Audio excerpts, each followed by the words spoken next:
Welcome to VB tutorial YouTube channel. ನಾವು 6th standard social ಸೈನ್ಸ್ನ study ಮಾಡ್ತಾ ಇದ್ದೀವಿ. ಇಲ್ಲಿ ಪ್ರಮುಖವಾಗಿ ಅಧ್ಯಾಯ 3 ನಮ್ಮ ಹೆಮ್ಮೆಯ ರಾಜ್ಯ ಕರ್ನಾಟಕ, ಇದರ ಬಗ್ಗೆ ನಾವಿಲ್ಲಿ ತಿಳ್ಕೊಳ್ತಾ ಇದ್ದೀವಿ. ಇದರಲ್ಲಿ ಪ್ರಮುಖವಾಗಿ 4 ವಿಭಾಗಗಳು ಬರ್ತವೆ. ಅದರಲ್ಲಿ ಇವಾಗ ಆಲ್ರೆಡಿ ನಾವು 3 ವಿಭಾಗಗಳ ಬಗ್ಗೆ ತಿಳ್ಕೊಂಡಿದ್ದೀವಿ. ಇವತ್ತು 4ನೇ ವಿಭಾಗ ಬೆಳಗಾವಿ ವಿಭಾಗದ ಬಗ್ಗೆ ನಾವಿಲ್ಲಿ ಡಿಸ್ಕಸ್ ಮಾಡೋಣ. ಓಕೆನಾ? ಪ್ರಮುಖವಾಗಿ ಇಲ್ಲಿ ಈ ವಿಭಾಗದಲ್ಲಿ ಯಾವೆಲ್ಲ ಜಿಲ್ಲೆಗಳು ಬರ್ತವೆ, ಇಲ್ಲಿನ ಚಾರಿತ್ರಿಕ ಹಿನ್ನೆಲೆ ಏನು, ಹಾಗೂ ಇಲ್ಲಿನ ನೈಸರ್ಗಿಕ ಸಂಪನ್ಮೂಲಗಳ ಬಗ್ಗೆ, ಮತ್ತು ಇಲ್ಲಿನ ಕಲೆ, ವಾಸ್ತುಶಿಲ್ಪ, ಸಾಹಿತ್ಯದ ಬಗ್ಗೆ, ಹಾಗೂ ಇಲ್ಲಿನ ಕೃಷಿ ಚಟುವಟಿಕೆಗಳು, ಇಲ್ಲಿ ಯಾವೆಲ್ಲ ಉದ್ಯಮಗಳು ಬರ್ತವೆ, ಹೀಗೆ ಈ ವಿಭಾಗದ ಕಂಪ್ಲೀಟ್ ಜಾಗ್ರಫಿ ಅಂಡ್ ಇತಿಹಾಸದ ಬಗ್ಗೆ ಇಲ್ಲಿ ನಾವು ತಿಳ್ಕೊಳ್ಳೋಣ. ಹಾಗಾದ್ರೆ ಈ ವಿಭಾಗದ 4 ಜಿಲ್ಲೆಗಳು ಸಾಮಾನ್ಯ ಶಕ 1956ರಲ್ಲಿ ಮುಂಬೈ ಪ್ರಾಂತದಲ್ಲಿದ್ದವು.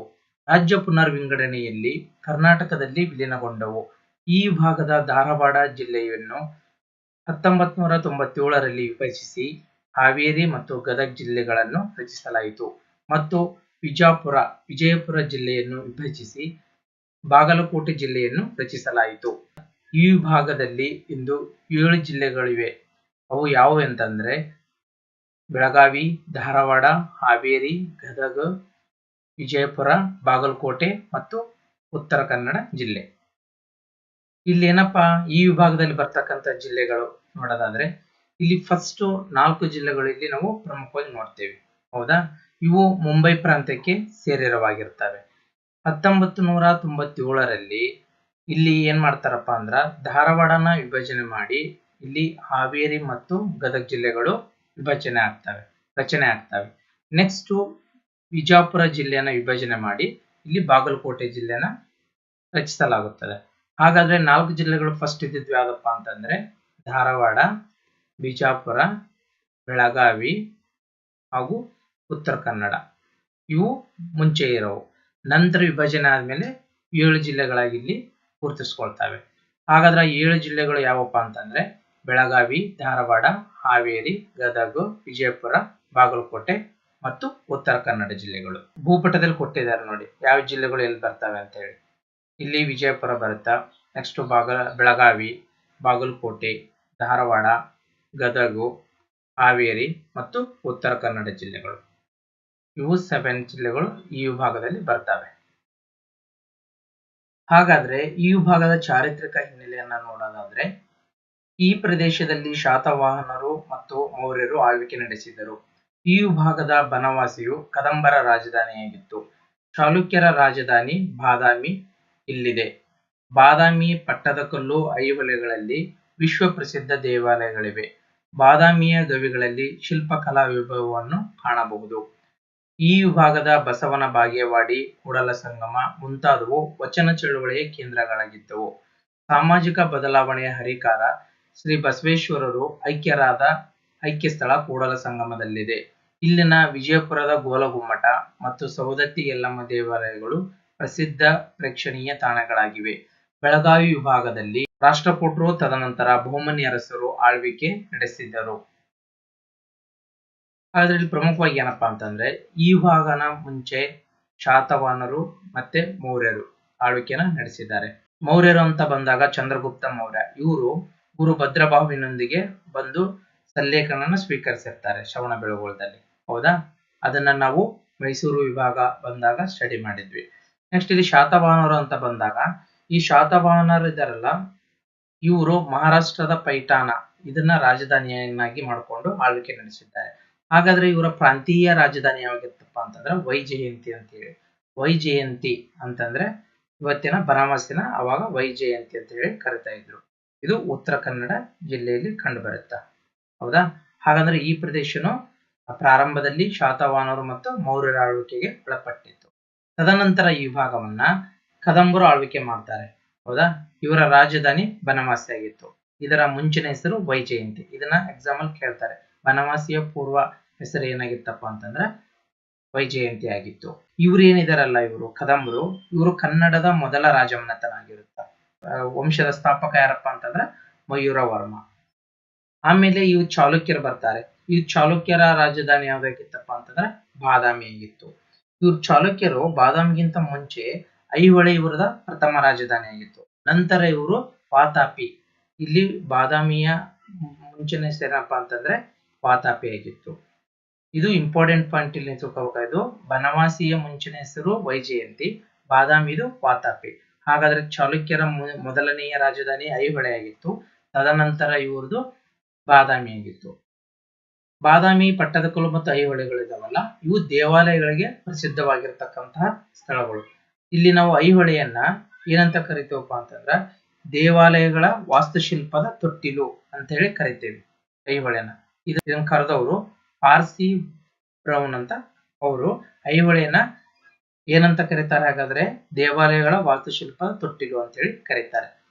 ನಂತರ ಇಲ್ಲಿ ಬಸವನ ಬಾಗೇವಾಡಿ ಮತ್ತು ಕೂಡಲ ಸಂಗಮ, ಇವು ಇಂಪಾರ್ಟೆಂಟ್ ಪ್ಲೇಸಸ್. ಯಾಕಪ್ಪ ಅಂತಂದ್ರೆ ಇಲ್ಲಿ ವಚನ ಚಳವಳಿ ನಡೀತಲ್ಲ ಪ್ರಮುಖವಾಗಿ, ಆ ವಚನ ಚಳವಳಿ ಹರಿಕಾರ ಯಾರಪ್ಪ ಅಂತಂದ್ರೆ ಶ್ರೀ ಬಸವೇಶ್ವರರು. ಇವರ ಜನ್ಮಸ್ಥಳ ಯಾವ್ದಪ್ಪ ಅಂತಂದ್ರೆ ಬಸವನ ಬಾಗೇವಾಡಿ. ಹೌದಾ? ಇವ್ರದ್ದು ಇದು ಎಲ್ಲಿ ಬರುತ್ತಪ್ಪ ಅಂದ್ರೆ ವಿಜಯಪುರ ಜಿಲ್ಲೆಯ ಇಂಗಳೇಶ್ವರ ಹಳ್ಳಿಯಲ್ಲಿ ಇವರು ಜನನವಾಗಿರ್ತಾರೆ. ನಂತರ ಈ ಕೂಡಲ ಸಂಗಮ ಅಂತ ಬರುತ್ತಲ್ಲ, ಇದು ಬಾಗಲಕೋಟೆ ಜಿಲ್ಲೆಯಲ್ಲಿ ಕಂಡು ಬರುತ್ತ. ಹೌದಾ? ಇದು ಇವ್ರ ಬಸವಣ್ಣನವರ ಐಕ್ಯ ಸ್ಥಳ. ಹಾಗಾದ್ರೆ ಈ ಕೂಡಲ ಸಂಗಮದಲ್ಲಿ ಸಂಗಮ ಆಗ್ತಕ್ಕಂತಹ ನದಿಗಳು ಯಾವಪ್ಪ ಅಂತಂದ್ರೆ ಕೃಷ್ಣ ಮತ್ತು ಮಲಪ್ರಭಾ. ಈ ಎರಡು ನದಿಗಳು ಕೂಡಲ ಸಂಗಮದಲ್ಲಿ ಸಂಗಮ ಆಗ್ತವೆ. ಇದು ಕೂಡ ಇಂಪಾರ್ಟೆಂಟ್, ಇದನ್ನ ಎಕ್ಸಾಮಿನೇಷನ್ ಅಲ್ಲಿ ಕೇಳಿದ್ದಾರೆ. ನೆಕ್ಸ್ಟ್ ವಿಜಯಪುರ ಗೋಲಗುಮ್ಮಟ ಏನಿದೆಯಲ್ಲ, ಇದು ಕೂಡ ಈ ಪ್ಲೇಸ್ ಅಲ್ಲಿ ಪ್ರಸಿದ್ಧವಾಗಿರೋದು. ಇದನ್ನ ಮಹಮ್ಮದ್ ಆದಿಲ್ ಶಾ ಇವರು ಕಟ್ಟಿರ್ತಾರೆ. ಇದು ಪ್ರಪಂಚದ ಎರಡನೆಯ ಅತಿ ದೊಡ್ಡ ಡೋಮ್.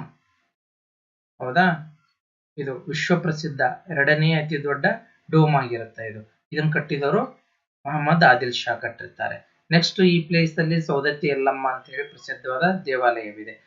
ತದನಂತರ ಈ ಬೆಳಗಾವಿ ವಿಭಾಗವನ್ನು ರಾಷ್ಟ್ರಕೂಟರು ಆಳ್ವಿಕೆ ಮಾಡಿರ್ತಾರೆ. ಅವರಾದ್ಮೇಲೆ ಇಲ್ಲಿ ಬಹುಮನಿ ಅರಸರು ಕೂಡ ಈ ಪ್ರದೇಶವನ್ನ ಆಳ್ವಿಕೆ ಮಾಡಿರ್ತಾರೆ. ಹಾಗಾದ್ರೆ ಈ ಪ್ರದೇಶವನ್ನ ಆಳ್ವಿಕೆ ಮಾಡಿರೋರು ಯಾರಪ್ಪ ಅಂತಂದ್ರೆ ಶಾತವಾಹನರು, ಮೌರ್ಯರು, ಕದಂಬರು, ಆಮೇಲೆ ಚಾಲುಕ್ಯರು ಬರ್ತಾರೆ. ರಾಷ್ಟ್ರಕೂಟರು ಆಳ್ವಿಕೆ ಮಾಡಿದರೆ ಬಹುಮನಿ ಸಾಮ್ರಾಜ್ಯ.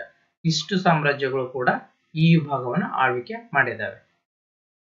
ಹಾಗಾದ್ರೆ ಮುಂದುವರೆದು ಭಾರತದ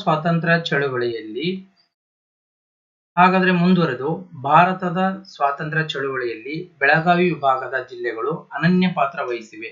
ಕಿತ್ತೂರು ರಾಣಿ ಚೆನ್ನಮ್ಮ 1824ರಲ್ಲಿ ಬ್ರಿಟಿಷರ ವಿರುದ್ಧ ಚಾರಿತ್ರಿಕ ಹೋರಾಟ ನಡೆಸಿದಳು. ಅನಂತರ ಸಂಗೊಳ್ಳಿ ರಾಯಣ್ಣ ನಡೆಸಿದ ಹೋರಾಟ ಸ್ಮರಣೀಯವಾಗಿದ್ದು ಮುಂದಿನ ರೈತ ಹೋರಾಟಗಳಿಗೆ ಪ್ರೇರಣೆಯಾಯಿತು. ಮಹಾತ್ಮ ಗಾಂಧೀಜಿ ಅಧ್ಯಕ್ಷತೆ ವಹಿಸಿದಂತಹ ಏಕಮಾತ್ರ ಭಾರತೀಯ ರಾಷ್ಟ್ರೀಯ ಕಾಂಗ್ರೆಸ್ ಅಧಿವೇಶನ ಬೆಳಗಾವಿಯಲ್ಲಿ 1924ರಲ್ಲಿ ನಡೆಯಿತು. ಉತ್ತರ ಕನ್ನಡ ಜಿಲ್ಲೆಯಲ್ಲಿ ಕರ ನಿರಾಕರಣೆ ಸತ್ಯಾಗ್ರಹ ನಡೆಯಿತು. ಹಾಗಾದ್ರೆ ಇಲ್ಲಿ ಪ್ರಮುಖವಾಗಿ ನೋಡೋದಾದ್ರೆ ಈ ಬೆಳಗಾವಿ ಏನಿದೆಯಲ್ಲ, ಇಲ್ಲಿ ಬೆಳಗಾವಿ ಅಂತ ಬಂದಾಗ ನಮಗೆ ಮೇನ್ ಕಂಡು ಬರೋದು ಕಿತ್ತೂರು ರಾಣಿ ಚೆನ್ನಮ್ಮ. ಈ ಕಿತ್ತೂರು ರಾಣಿ ಚೆನ್ನಮ್ಮ ಇದಾರಲ್ಲ, ಪ್ರಥಮ ಮಹಿಳೆ. 1824ರಲ್ಲಿ ಬ್ರಿಟಿಷ್ ವಿರುದ್ಧ ದಂಗೆ ಏಳ್ತಾರೆ. ಇವರು ಕಪ್ಪ ಕಾಣಿಕೆಯನ್ನು ಕೊಡ್ಬೇಕಂತೇಳಿ ಬ್ರಿಟಿಷರು ಡಿಮ್ಯಾಂಡ್ ಮಾಡಿದಾಗ ಈಗ ಕಿತ್ತೂರು ರಾಣಿ ಚೆನ್ನಮ್ಮ ಸೈನ್ಯವನ್ನು ಕಟ್ಕೊಂಡು ಇವ್ರ ವಿರುದ್ಧ ದಂಗೆ ಏಳ್ತಾಳೆ. ಬ್ರಿಟಿಷರದು ಮೇನ್ ಆಗಿ ಏನೇ ಆಗಿರುತ್ತಪ್ಪ ಅಂತಂದ್ರ ಡಾಕ್ಟ್ರಿನ್ ಆಫ್ ಲ್ಯಾಪ್ಸ್ ಅಂತ ಹೇಳಿ, ಅಂದ್ರೆ ದತ್ತು ಮಕ್ಕಳಿಗೆ ಹಕ್ಕಿಲ್ಲ ಅನ್ನೋ ಕಾನೂನನ್ನ ಜಾರಿ ತರಕ್ಕೆ ಮುಂದಾಗಿರ್ತಾರೆ. ಈ ಕಿತ್ತೂರು ರಾಣಿ ಚೆನ್ನಮ್ಮನಿಗೆ ಸ್ವಂತ ಮಕ್ಕಳಿರಲ್ಲ.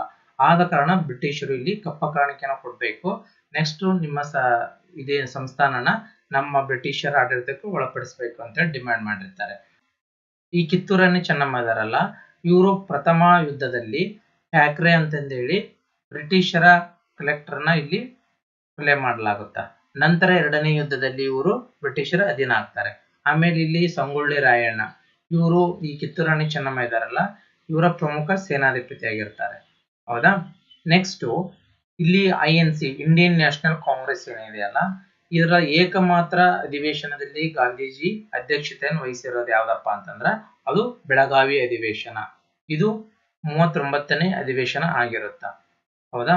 ಇದನ್ನ 1924ರಲ್ಲಿ ಬೆಳಗಾವಿಯಲ್ಲಿ ನಡೆಸಲಾಗುತ್ತ. ಈ ಅಧಿವೇಶನದಲ್ಲೇನೆ ಕರ್ನಾಟಕ ಏಕೀಕರಣದಂತಹ ಚಳುವಳಿಗಳು ಕೂಡ ಇಲ್ಲಿ ಪ್ರಾರಂಭವಾಗ್ತವೆ. ಅವುಗಳ ಬಗ್ಗೆ ನಾವು ಡೀಟೇಲ್ ಆಗಿ ತಿಳ್ಕೋಬೇಕು. ನಂತರ ಇಲ್ಲಿ ಉತ್ತರ ಕನ್ನಡ ಜಿಲ್ಲೆಯಲ್ಲಿ ಕರ ನಿರಾಕರಣೆ ಸತ್ಯಾಗ್ರಹ ಕೂಡ ಪ್ರಾರಂಭವಾಗಿತ್ತ. ಅಂದ್ರೆ ಈ 1930ರಲ್ಲಿ ಏನು ದಂಡಿ ಸತ್ಯಾಗ್ರಹ ಪ್ರಾರಂಭವಾಗಿರುತ್ತಲ್ಲ, ಉಪ್ಪಿನ ಸತ್ಯಾಗ್ರಹ, ಅದರಲ್ಲಿ ಉತ್ತರ ಕನ್ನಡ ಜಿಲ್ಲೆಯ ಅಂಕೋಲಾ ಇದು ಪ್ರಮುಖವಾದದ್ದು. ಇಲ್ಲಿ ಕರ್ನಾಟಕದಲ್ಲಿ ಉತ್ತರ ಕನ್ನಡ ಜಿಲ್ಲೆ ಅಂಕೋಲಾದಲ್ಲಿ ಉಪ್ಪಿನ ಸತ್ಯಾಗ್ರಹ ಪ್ರಾರಂಭವಾಗಿರುತ್ತೆ. ಇದಿಷ್ಟು ಮಾಹಿತಿನ ತಿಳ್ಕೋಬೇಕು. ಮುಂದೆ ಈ ವಿಭಾಗದ ಜಿಲ್ಲೆಗಳು ಮುಂಬೈ ಪ್ರಾಂತ್ಯದ ವಿಭಾಗದಲ್ಲಿದ್ದವು. ಕರ್ನಾಟಕ ಏಕೀಕರಣವಾದಾಗ ಸಾಮಾನ್ಯ ಶಕ 1956ರಲ್ಲಿ ಅವು ಕರ್ನಾಟಕದಲ್ಲಿ ವಿಲೀನಗೊಂಡವು. ಆರಂಭದಲ್ಲಿ ಈ ವಿಭಾಗದಲ್ಲಿ ಬೆಳಗಾವಿ, ಉತ್ತರ ಕನ್ನಡ, ಬಿಜಾಪುರ ಮತ್ತು ಧಾರವಾಡ ಎಂಬ 4 ಜಿಲ್ಲೆಗಳಿದ್ದವು. ಆರಂಭದಲ್ಲಿ ತಿಳಿಸಿದಂತೆ ಧಾರವಾಡ ಮತ್ತು ವಿಜಯಪುರ ಜಿಲ್ಲೆಗಳನ್ನು ವಿಭಜಿಸಿದ್ದರಿಂದ ಇಂದು ಈ ವಿಭಾಗದಲ್ಲಿ 7 ಜಿಲ್ಲೆಗಳಿವೆ. ಈ ವಿಭಾಗದ ವಿಜಯಪುರ, ಉತ್ತರ ಕನ್ನಡ ಮತ್ತು ಬೆಳಗಾವಿ ಅಂತಾರಾಜ್ಯ ಗಡಿಗಳನ್ನು ಹೊಂದಿವೆ. ಹೌದಾ? ನಾವು ಅವಾಗಲೇ ನೋಡಿದ್ವಿ, ಈ ಪ್ರದೇಶದ ಪ್ರಮುಖವಾಗಿ ಬರ್ತಕ್ಕಂತಹ 4 ಜಿಲ್ಲೆಗಳು ಮುಂಬೈ ಪ್ರಾಂತ್ಯಕ್ಕೆ ಒಳಪಟ್ಟಿದ್ವು. ಇದ್ರ ಹಿಂದಿನ ಕ್ಲಾಸ್ ಅಲ್ಲಿ ನಾವು ಹೈದರಾಬಾದ್ ಪ್ರಾಂತ್ಯಕ್ಕೆ ಯಾವೆಲ್ಲ ಜಿಲ್ಲೆಗಳು ಒಳಪಟ್ಟಿದ್ವು ಅಂತ ನೋಡಿದ್ವಿ. ನಂತರ ಮದ್ರಾಸ್ ಪ್ರಾಂತ್ಯಕ್ಕೆ ಯಾವ ಒಳಪಟ್ಟಿದ್ವು ಅಂತೇಳಿ ಎರಡನೇ ಪಾರ್ಟ್ ಅಲ್ಲಿ ನೋಡಿದ್ವಿ. ಇವುಗಳೆಲ್ಲ ನಿಮಗೆ ತುಂಬಾ ಇಂಪಾರ್ಟೆಂಟ್. ಇಲ್ಲಿ ಮುಂಬೈ ಪ್ರಾಂತ್ಯಕ್ಕೆ ಒಳಪಟ್ಟಂತಹ ಜಿಲ್ಲೆಗಳು. ಹೌದಾ? ಅವು ಯಾವಾಗಿದ್ವಪ್ಪ ಅಂತಂದ್ರೆ ಬೆಳಗಾವಿ, ಉತ್ತರ ಕನ್ನಡ, ಬಿಜಾಪುರ ಇವು ಮತ್ತು ಧಾರವಾಡ ಆಗಿದ್ವು. ಈ 4 ಜಿಲ್ಲೆಗಳು ನಂತರ 1956ರಲ್ಲಿ ಭಾಷಾವಾರು ರಾಜ್ಯ ವಿಂಗಡಣೆ ಮಾಡಿದಾಗ ಕರ್ನಾಟಕದಲ್ಲಿ ವಿಲೀನವಾಗ್ತವೆ 1956ರಲ್ಲಿ. ನಂತರ ಅವಾಗಲೇ ಹೇಳಿದ್ವಿ ನಾವು ನಿಮಗೆ, ಧಾರವಾಡನ ವಿಭಜನೆ ಮಾಡಿ ಹಾವೇರಿ ಮತ್ತು ಗದಗು, ಅದೇ ರೀತಿ ವಿಜಯಪುರನ ವಿಭಜನೆ ಮಾಡಿ ಬಾಗಲಕೋಟೆನ ರಚಿಸಲಾಗಿತ್ತು ಅಂತ ಹೇಳಿ. ಆವಾಗ ಈ 4 ಜಿಲ್ಲೆಗಳಿಂದ 7 ಜಿಲ್ಲೆಗಳಾಗಿ ಈ ಜಿಲ್ಲೆಗಳ ಸಂಖ್ಯೆ ಏರಿಕೆ ಆಗುತ್ತೆ. ಇಲ್ಲಿ ಪ್ರಮುಖವಾಗಿ ಏನಪ್ಪಾ ಅಂತಂದ್ರೆ ವಿಜಯಪುರ, ಉತ್ತರ ಕನ್ನಡ ಮತ್ತು ಬೆಳಗಾವಿ ಈ 3 ಜಿಲ್ಲೆಗಳಿದಾವಲ್ಲ, ಅಂತಾರಾಜ್ಯ ಜಿಲ್ಲೆ ಗಡಿಗಳನ್ನು ಹೊಂದಿದಾವೆ. ಇವು ಕೂಡ ಇಂಪಾರ್ಟೆಂಟ್ ಆಗಿರ್ತವೆ. ಕೆಲವೊಂದ್ಸರಿ ಎಕ್ಸಾಮ್ ಅಲ್ಲಿ ಕೇಳ್ತಾರೆ, ಯಾವ ಜಿಲ್ಲೆಗಳು ಯಾವ ರಾಜ್ಯಗಳೊಂದಿಗೆ ಗಡಿ ಹಂಚಿಕೆ ಮಾಡ್ಕೊಂಡಿದಾವೆ ಅಂತ ಹೇಳಿ. ಇಲ್ಲಿ ಪ್ರಮುಖವಾಗಿ ಈ 3 ಜಿಲ್ಲೆಗಳು ಕೂಡ ಅಂತಾರಾಜ್ಯ ಗಡಿಗಳನ್ನ ಹೊಂದಿದ್ದಾವೆ. ಇದು ಪ್ರಮುಖವಾಗಿ ಮಹಾರಾಷ್ಟ್ರದೊಂದಿಗೆ, ಇದು ಮಹಾರಾಷ್ಟ್ರ ಮತ್ತು ಗೋವಾದೊಂದಿಗೆ, ಇದು ಮಹಾರಾಷ್ಟ್ರ ಮತ್ತು ಗೋವಾ, ಈ ತರ ಇಲ್ಲಿ ಗಡಿಗಳನ್ನ ಹಂಚಿಕೆ ಆಗಿರ್ತವೆ. ಹಾಗಾದ್ರೆ ಈ ವಿಭಾಗದಲ್ಲಿ ಕಂಡು ಬರ್ತಕ್ಕಂತಹ ಪ್ರಾಕೃತಿಕ ಸಂಪತ್ತು ಏನಪ್ಪಾ ಅಂದ್ರೆ, ಈ ವಿಭಾಗವು ಪ್ರಾಕೃತಿಕ ಸಂಪನ್ಮೂಲಗಳಲ್ಲಿ ಸಮೃದ್ಧವಾಗಿದೆ.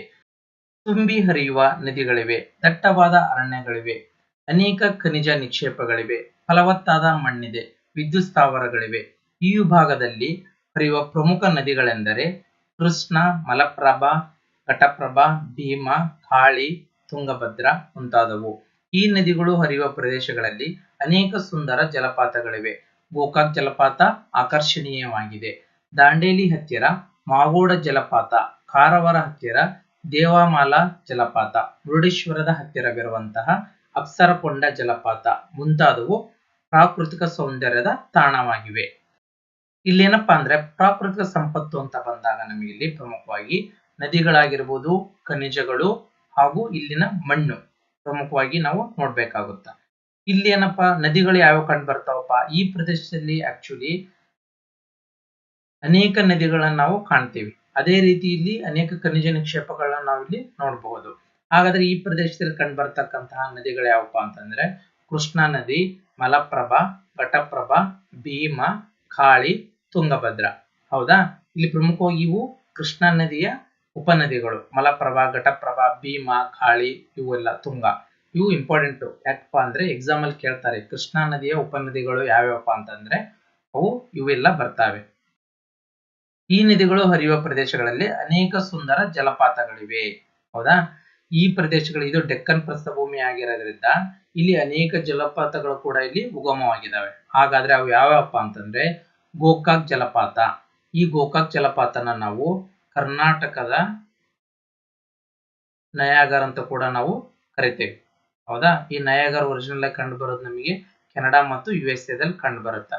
ಇದು ರಚನೆಯಲ್ಲಿ ನಯಾಗರ ಫಾಲ್ಸ್ ಅನ್ನೇ ಹೊಂದೋದ್ರಿಂದ ಈ ಗೋಕಾಕ್ ಜಲಪಾತನ ನಾವು ಕರ್ನಾಟಕದ ನಯಾಗರ್ ಅಂತಂದೇಳಿ ಕರಿತೇವೆ. ಇದು ನಮಗೆ ಇಲ್ಲಿ ಘಟಪ್ರಭಾ ನದಿಗೆ ಉಗಮವಾಗಿರೋದು. ಹೌದಾ? ಇದು ಎಕ್ಸಾಮ್ ಅಲ್ಲಿ ಕೇಳೋದು ಇದನ್ನೇ. ಈ ನಯಾಗರ ಜಲಪಾತ ಇದೆಯಲ್ಲ, ಇದು ಯಾವ ನದಿಗೆ ಉಗಮವಾಗಿರೋದಪ್ಪ ಅಂತಂದ್ರೆ ಘಟಪ್ರಭಾ. ಮತ್ತೆ ಕರ್ನಾಟಕದ ನಯಾಗರ ಅಂತಂದ್ರೆ ಅದು ಗೋಕಾಕ್ ಜಲಪಾತ. ನೆಕ್ಸ್ಟ್ ದಾಂಡೇಲಿ ಹತ್ತಿರ, ಉತ್ತರ ಕನ್ನಡ ಜಿಲ್ಲೆಯ ದಾಂಡೇಲಿ ಹತ್ತಿರ ಮಾಗೋಡ ಜಲಪಾತ ಇದೆ. ಈ ಮಾಗೋಡ ಜಲಪಾತ ರಚನೆ ಆಗಿರೋದು ಬೇಡ್ತಿ ನದಿಯಿಂದ. ನೆಕ್ಸ್ಟ್ ಕಾರವಾರದ ಹತ್ತಿರ ದೇವಮಾಲಾ ಜಲಪಾತ ಅಂತ ಹೇಳಿ ಬರುತ್ತಾ. ಈ ದೇವಮಾಲಾ ಜಲಪಾತನ ನಾವು ವಜ್ರ ಫಾಲ್ಸ್ ಅಂತಾನೂ ಕರಿತೀವಿ, ದೇವಕರ್ ಫಾಲ್ಸ್ ಅಂತ ಕೂಡ ನಾವು ಇದನ್ನ ಕರಿತೀವಿ. ಇದು ಇಂಪಾರ್ಟೆಂಟ್ ಆಗಿರುತ್ತೆ. ಈ ದೇವಮಾಲಾ ಜಲಪಾತ ಏನಪ್ಪಾ ನಾವು ಅಂತಂದ್ರೆ ಮತ್ತೆ ವಜ್ರ ಜಲಪಾತ ಹಾಗೂ ದೇವಾಕರ್ ಜಲಪಾತ ಅಂತ ನಾವಿಲ್ಲಿ ಕರಿತೀವಿ. ನಂತರ ಮುರುಡೇಶ್ವರದ ಹತ್ತಿರ ಅಪ್ಸರಕೊಂಡ ಅಂತ ಹೇಳಿ ಜಲಪಾತ ಬರುತ್ತೆ. ಈ ಅಪ್ಸರಕೊಂಡ ಜಲಪಾತ ರಚನೆ ಆಗಿರೋದು ವರಾಹಿ ನದಿಗೆ. ಹೌದಾ, ವರಾಹಿ ನದಿಗೆ ರಚನೆ ಆಗಿರೋದು ಅಪ್ಸರಕೊಂಡ. ಈ ತರ ಇವು ಪ್ರಮುಖವಾಗಿ ತಿಳ್ಕೊಬೇಕು ನೀವು.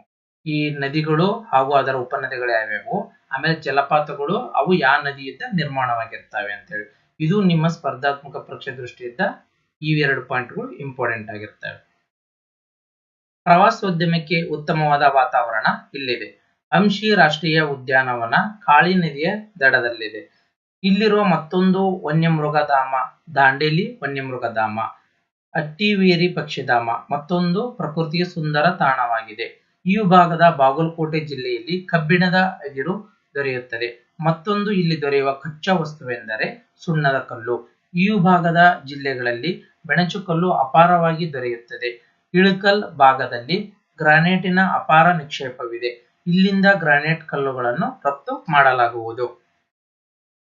ನಂತರ ಇಲ್ಲಿ ಕಂಡು ಬರ್ತಕ್ಕಂತಹ ರಾಷ್ಟ್ರೀಯ ಉದ್ಯಾನಗಳು ಯಾವಪ್ಪ ಅಂತಂದ್ರೆ, ಇಲ್ಲಿ ನಾವು ಪ್ರಮುಖವಾಗಿ ರಾಷ್ಟ್ರೀಯ ಉದ್ಯಾನವನ ಅಂತ ಬಂದಾಗ ಅಂಶಿ ರಾಷ್ಟ್ರೀಯ ಉದ್ಯಾನವನವನ್ನಲ್ಲಿ ಕಾಣ್ತೀವಿ.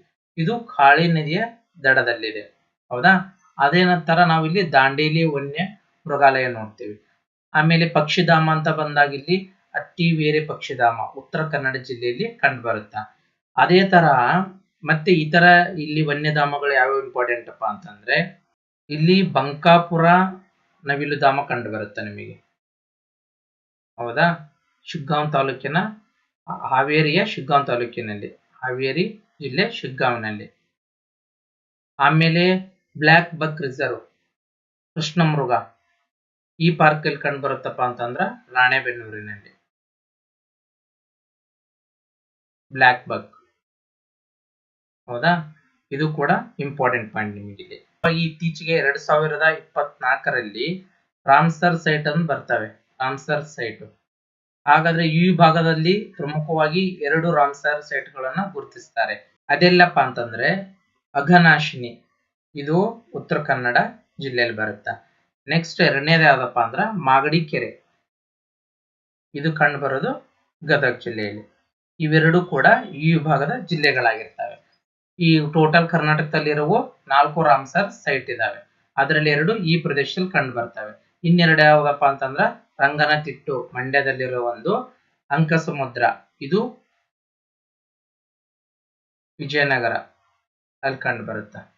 ಫಸ್ಟ್ ಒನ್ನು ರಂಗನತಿಟ್ಟು ಇದು ಕಂಡು ಬರೋದು ಮಂಡ್ಯದಲ್ಲಿ. ಎರಡನೇದು ಅಂಕಸಮುದ್ರ ಇದು ಕಂಡು ಬರೋದು ವಿಜಯನಗರದಲ್ಲಿ.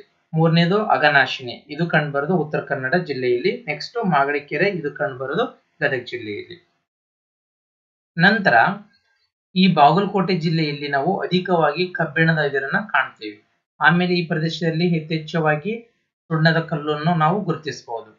ಇಲ್ಲಿ ಬೆಣಚುಕಲ್ಲು ಅಪಾರವಾಗಿರೋದ್ರಿಂದ ಇಲ್ಲಿ ಇಳಕಲ್ಲನ್ನ ಪ್ರದೇಶದಲ್ಲಿ ಗ್ರಾನೈಟ್ ಅಪಾರ ನಿಕ್ಷೇಪ ದೊರೆತೈತಿ. ಆದ್ರಿಂದ ಇಲ್ಲಿದ್ದ ಗ್ರಾನೈಟ್ ಗಳಲ್ಲಿ ರಫ್ತು ಕೂಡ ಮಾಡ್ತಾರೆ.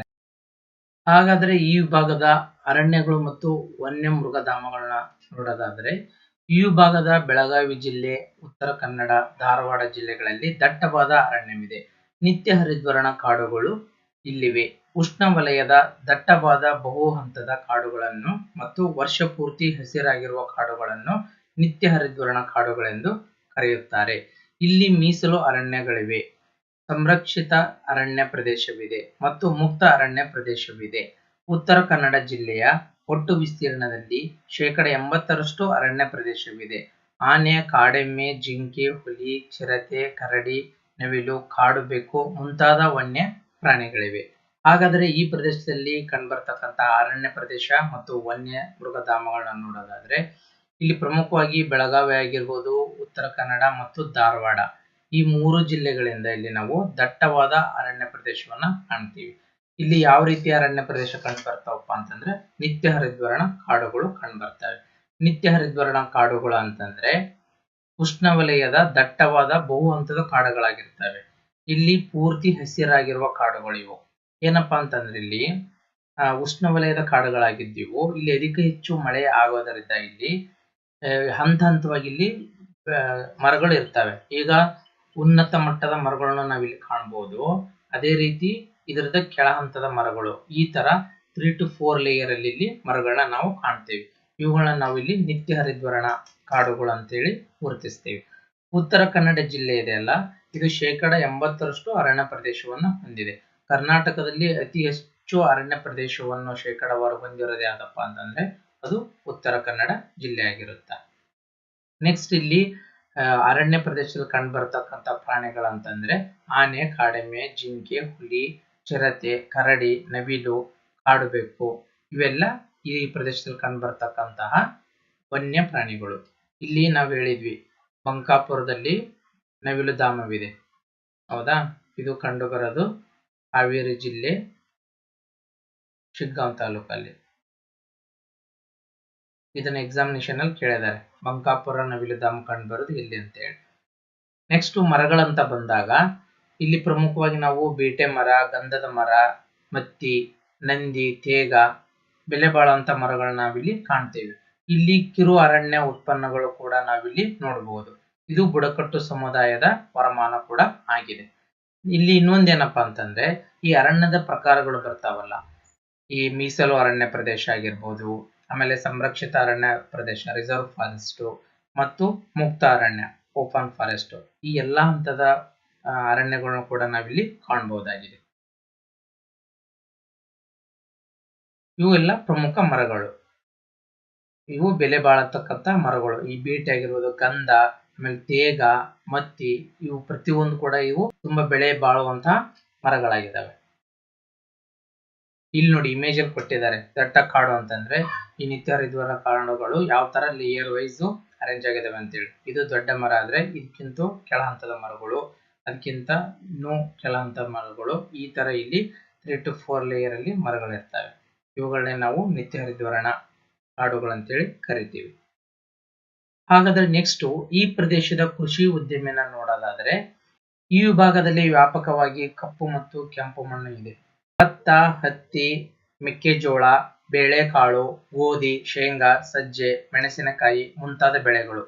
ಮಹಾಲಿಂಗಪುರದ ಬೆಲ್ಲ, ಬ್ಯಾಡಗಿ ಒಣಮೆಣಸಿನಕಾಯಿ, ಗೋಡಂಬಿ ಮುಂತಾದವು ಇಲ್ಲಿನ ಪ್ರಮುಖ ಉತ್ಪಾದನೆಗಳು. ಮಲಪ್ರಭಾ ನೀರಾವರಿ ಯೋಜನೆ, ನವಿಲು ತೀರ್ಥ, ಕೃಷ್ಣ ಮೇಲ್ದಂಡ ಯೋಜನೆ, ಆಲಮಟ್ಟಿ ಮುಖ್ಯ ನೀರಾವರಿ ಯೋಜನೆಗಳಾಗಿವೆ. ಕಾಳಿ, ವರದಾ, ಶರಾವತಿ, ಡೋಣಿ, ಭೀಮಾ ಮುಂತಾದವು ಇಲ್ಲಿನ ಪ್ರಮುಖ ನದಿಗಳು. ಹಾಗಾದ್ರೆ ಈ ಪ್ರದೇಶದಲ್ಲಿ ಕಂಡುಬರ್ತಕ್ಕಂಥ ಕೃಷಿ ಚಟುವಟಿಕೆಗಳು ಮತ್ತು ಉದ್ಯಮಗಳನ್ನ ನೋಡೋದಾದ್ರೆ ಈ ಪ್ರದೇಶದಲ್ಲಿ ವ್ಯಾಪಕವಾಗಿ ಕಪ್ಪು ಮತ್ತು ಕೆಂಪು ಮಣ್ಣುಗಳು ಕಂಡುಬರ್ತವೆ.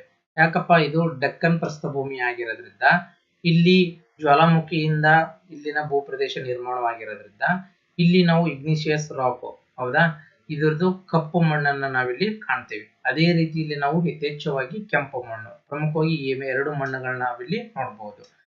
ಇಲ್ಲಿನ ಪ್ರಮುಖ ಬೆಳೆಗಳು, ಮುಖ್ಯ ಬೆಳೆಗಳು ಯಾವಪ್ಪ ಅಂತಂದ್ರೆ ಭತ್ತ, ಹತ್ತಿ, ಮೆಕ್ಕೆಜೋಳ, ಬೇಳೆಕಾಳು, ಗೋಧಿ, ಶೇಂಗಾ, ಸಜ್ಜೆ, ಮೆಣಸು ಇವು ಪ್ರಮುಖ ಬೆಳೆಗಳು.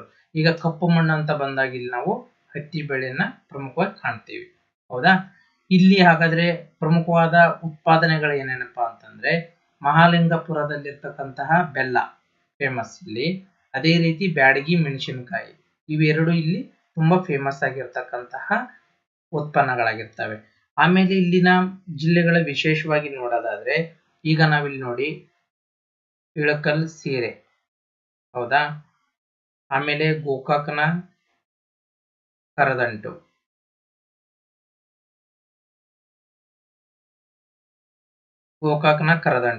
ನಂತರ ಧಾರವಾಡ ಪೇಡ,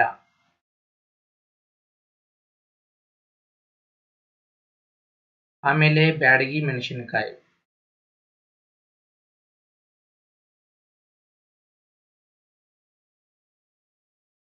ಆಮೇಲೆ ಇಲ್ಲಿ ಪ್ರಮುಖವಾಗಿ ನಾವು ಗುಳೇದ ಗುಡ್ಡದ ಕುಪ್ಪಸ ಅಂತ ಬರುತ್ತ, ಗುಳೇದ ಗುಡ್ಡದ ಕುಪ್ಪಸ,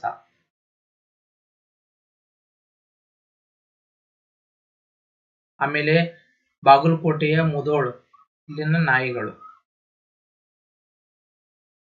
ಇವೆಲ್ಲ ಇಲ್ಲಿನ ಪ್ರಮುಖ ಉತ್ಪನ್ನಗಳು ಮತ್ತು ಇಲ್ಲಿ ಕಂಡುಬರ್ತಕ್ಕಂತಹ ವಿಶೇಷತೆಗಳು. ಈ ಎಲ್ಲಾ ಜಿಲ್ಲೆಗಳಲ್ಲಿ ಕಂಡುಬರ್ತಕ್ಕಂಥ ಉತ್ಪನ್ನಗಳಿವು. ಇವುಗಳನ್ನು ಕೂಡ ಎಕ್ಸಾಮಿನೇಷನ್ ಅಲ್ಲಿ ಮ್ಯಾಚ್ ದಿ ಫಾಲೋವಿಂಗ್ ಅಂತೇಳಿ ಕೇಳ್ತಾರೆ. ಇಲ್ಲಿದ್ರೆ ಡೈರೆಕ್ಟ್ ಆಗಿ ಒನ್ ಲೈನ್ ಅಲ್ಲಿ ಕೂಡ ಈ ಕ್ವಶನ್ ಗಳನ್ನ ಕೇಳೋ ಚಾನ್ಸಸ್ ಇರುತ್ತೆ. ಹಾಗಾದ್ರೆ ಈ ಪ್ರದೇಶದಲ್ಲಿ ಕಂಡುಬರ್ತಕ್ಕಂತಹ ಯೋಜನೆಗಳು ಯಾವಪ್ಪ ಅಂತಂದ್ರೆ ಮಲಪ್ರಭಾ ನೀರಾವರಿ ಯೋಜನೆ, ಕೃಷ್ಣಾ ನದಿ ಉಪನದಿ ಮಲಪ್ರಭಾ. ಇದನ್ನ ನಾವು ನವಿಲು ತೀರ್ಥ ಜಲಾಶಯ ಅಂತ ಕೂಡ ಕರಿತೀವಿ. ಅದೇ ರೀತಿ ಕೃಷ್ಣಾ ಮೇಲ್ದಂಡೆ ಯೋಜನೆ, ಇದನ್ನ ನಾವು ಆಲಮಟ್ಟಿ ಅಥವಾ ಲಾಲ್ ಬಹದ್ದೂರ್ ಶಾಸ್ತ್ರಿ ಜಲಾಶಯ ಅಂತ ಹೇಳಿ ಇದನ್ನ ಕೂಡ ಕರಿತೀವಿ ನಾವು. ನಂತರ ಈ ಘಟಪ್ರಭಾಕ್ಕೆ ಇರೋದು ಯಾವ್ದಪ್ಪ ಅಂತಂದ್ರೆ ಹಾಗಾದ್ರೆ ಘಟಪ್ರಭಾ, ಇದಕ್ಕೆ ಹಿಡಕಲ್ ಡ್ಯಾಮ್ ಅಂತಾನು ಕರಿತೀವಿ. ನೆಕ್ಸ್ಟ್ ರಾಜ ಲಕ್ಕಮ್ಮನಗೌಡ ಡ್ಯಾಮ್ ಅಂತಾನು ಕೂಡ ಕರಿತೀವಿ. ಇವು ಪ್ರಮುಖವಾಗಿ 3 ಇಂಪಾರ್ಟೆಂಟ್ ಇವು. ಆಮೇಲೆ ಇಲ್ಲಿ ಕಂಡುಬರ್ತಕ್ಕಂತ ಮತ್ತೆ ಇತರ ಪ್ರಮುಖ ನದಿಗಳು ಯಾವಪ್ಪ ಅಂತಂದ್ರೆ ಕಾಳಿ, ವರದಾ, ಶರಾವತಿ, ಡೋಣಿ, ಭೀಮಾ. ಈ ನದಿಗಳು ಇಲ್ಲಿ ಮತ್ತೆ ಕಂಡುಬರ್ತಕ್ಕಂತಹ ಪ್ರಮುಖ ನದಿಗಳು. ಇಲ್ಲಿ ಕೊಟ್ಟಿದ್ದಾರೆ ನೋಡಿ, ಇದು ಆಲಮಟ್ಟಿ ಜಲಾಶಯ, ಇದನ್ನ ಲಾಲ್ ಬಹದ್ದೂರ್ ಶಾಸ್ತ್ರಿ ಜಲಾಶಯ ಅಂತಾನು ಕರೀತಾರೆ.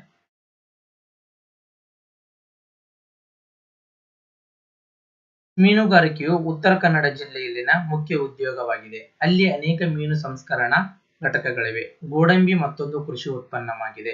ಗೋಡಂಬಿ ಸಂಸ್ಕರಣಾ ಘಟಕಗಳು ಇಲ್ಲಿವೆ. ಉತ್ತರ ಕನ್ನಡ ಜಿಲ್ಲೆಯಲ್ಲಿ ಕದ್ರಾ, ಸೂಪ, ಕೊಡಸಳ್ಳಿ, ನಾಗಜರಿ, ಕೈಗಾ ವಿದ್ಯುತ್ ಉತ್ಪಾದನಾ ಕೇಂದ್ರಗಳಿವೆ. ಅಡಿಕೆ, ಕಬ್ಬು, ಹತ್ತಿ, ಸಾಂಬಾರು ಪದಾರ್ಥಗಳು ಇಲ್ಲಿನ ಪ್ರಮುಖ ವಾಣಿಜ್ಯ ಬೆಳೆಗಳು. ವಿಜಯಪುರ ಮತ್ತು ಬಾಗಲಕೋಟೆ ಜಿಲ್ಲೆಗಳು ತೋಟಗಾರಿಕೆ ಬೆಳೆಗಳಿಗೆ ಪ್ರಸಿದ್ಧವಾಗಿವೆ.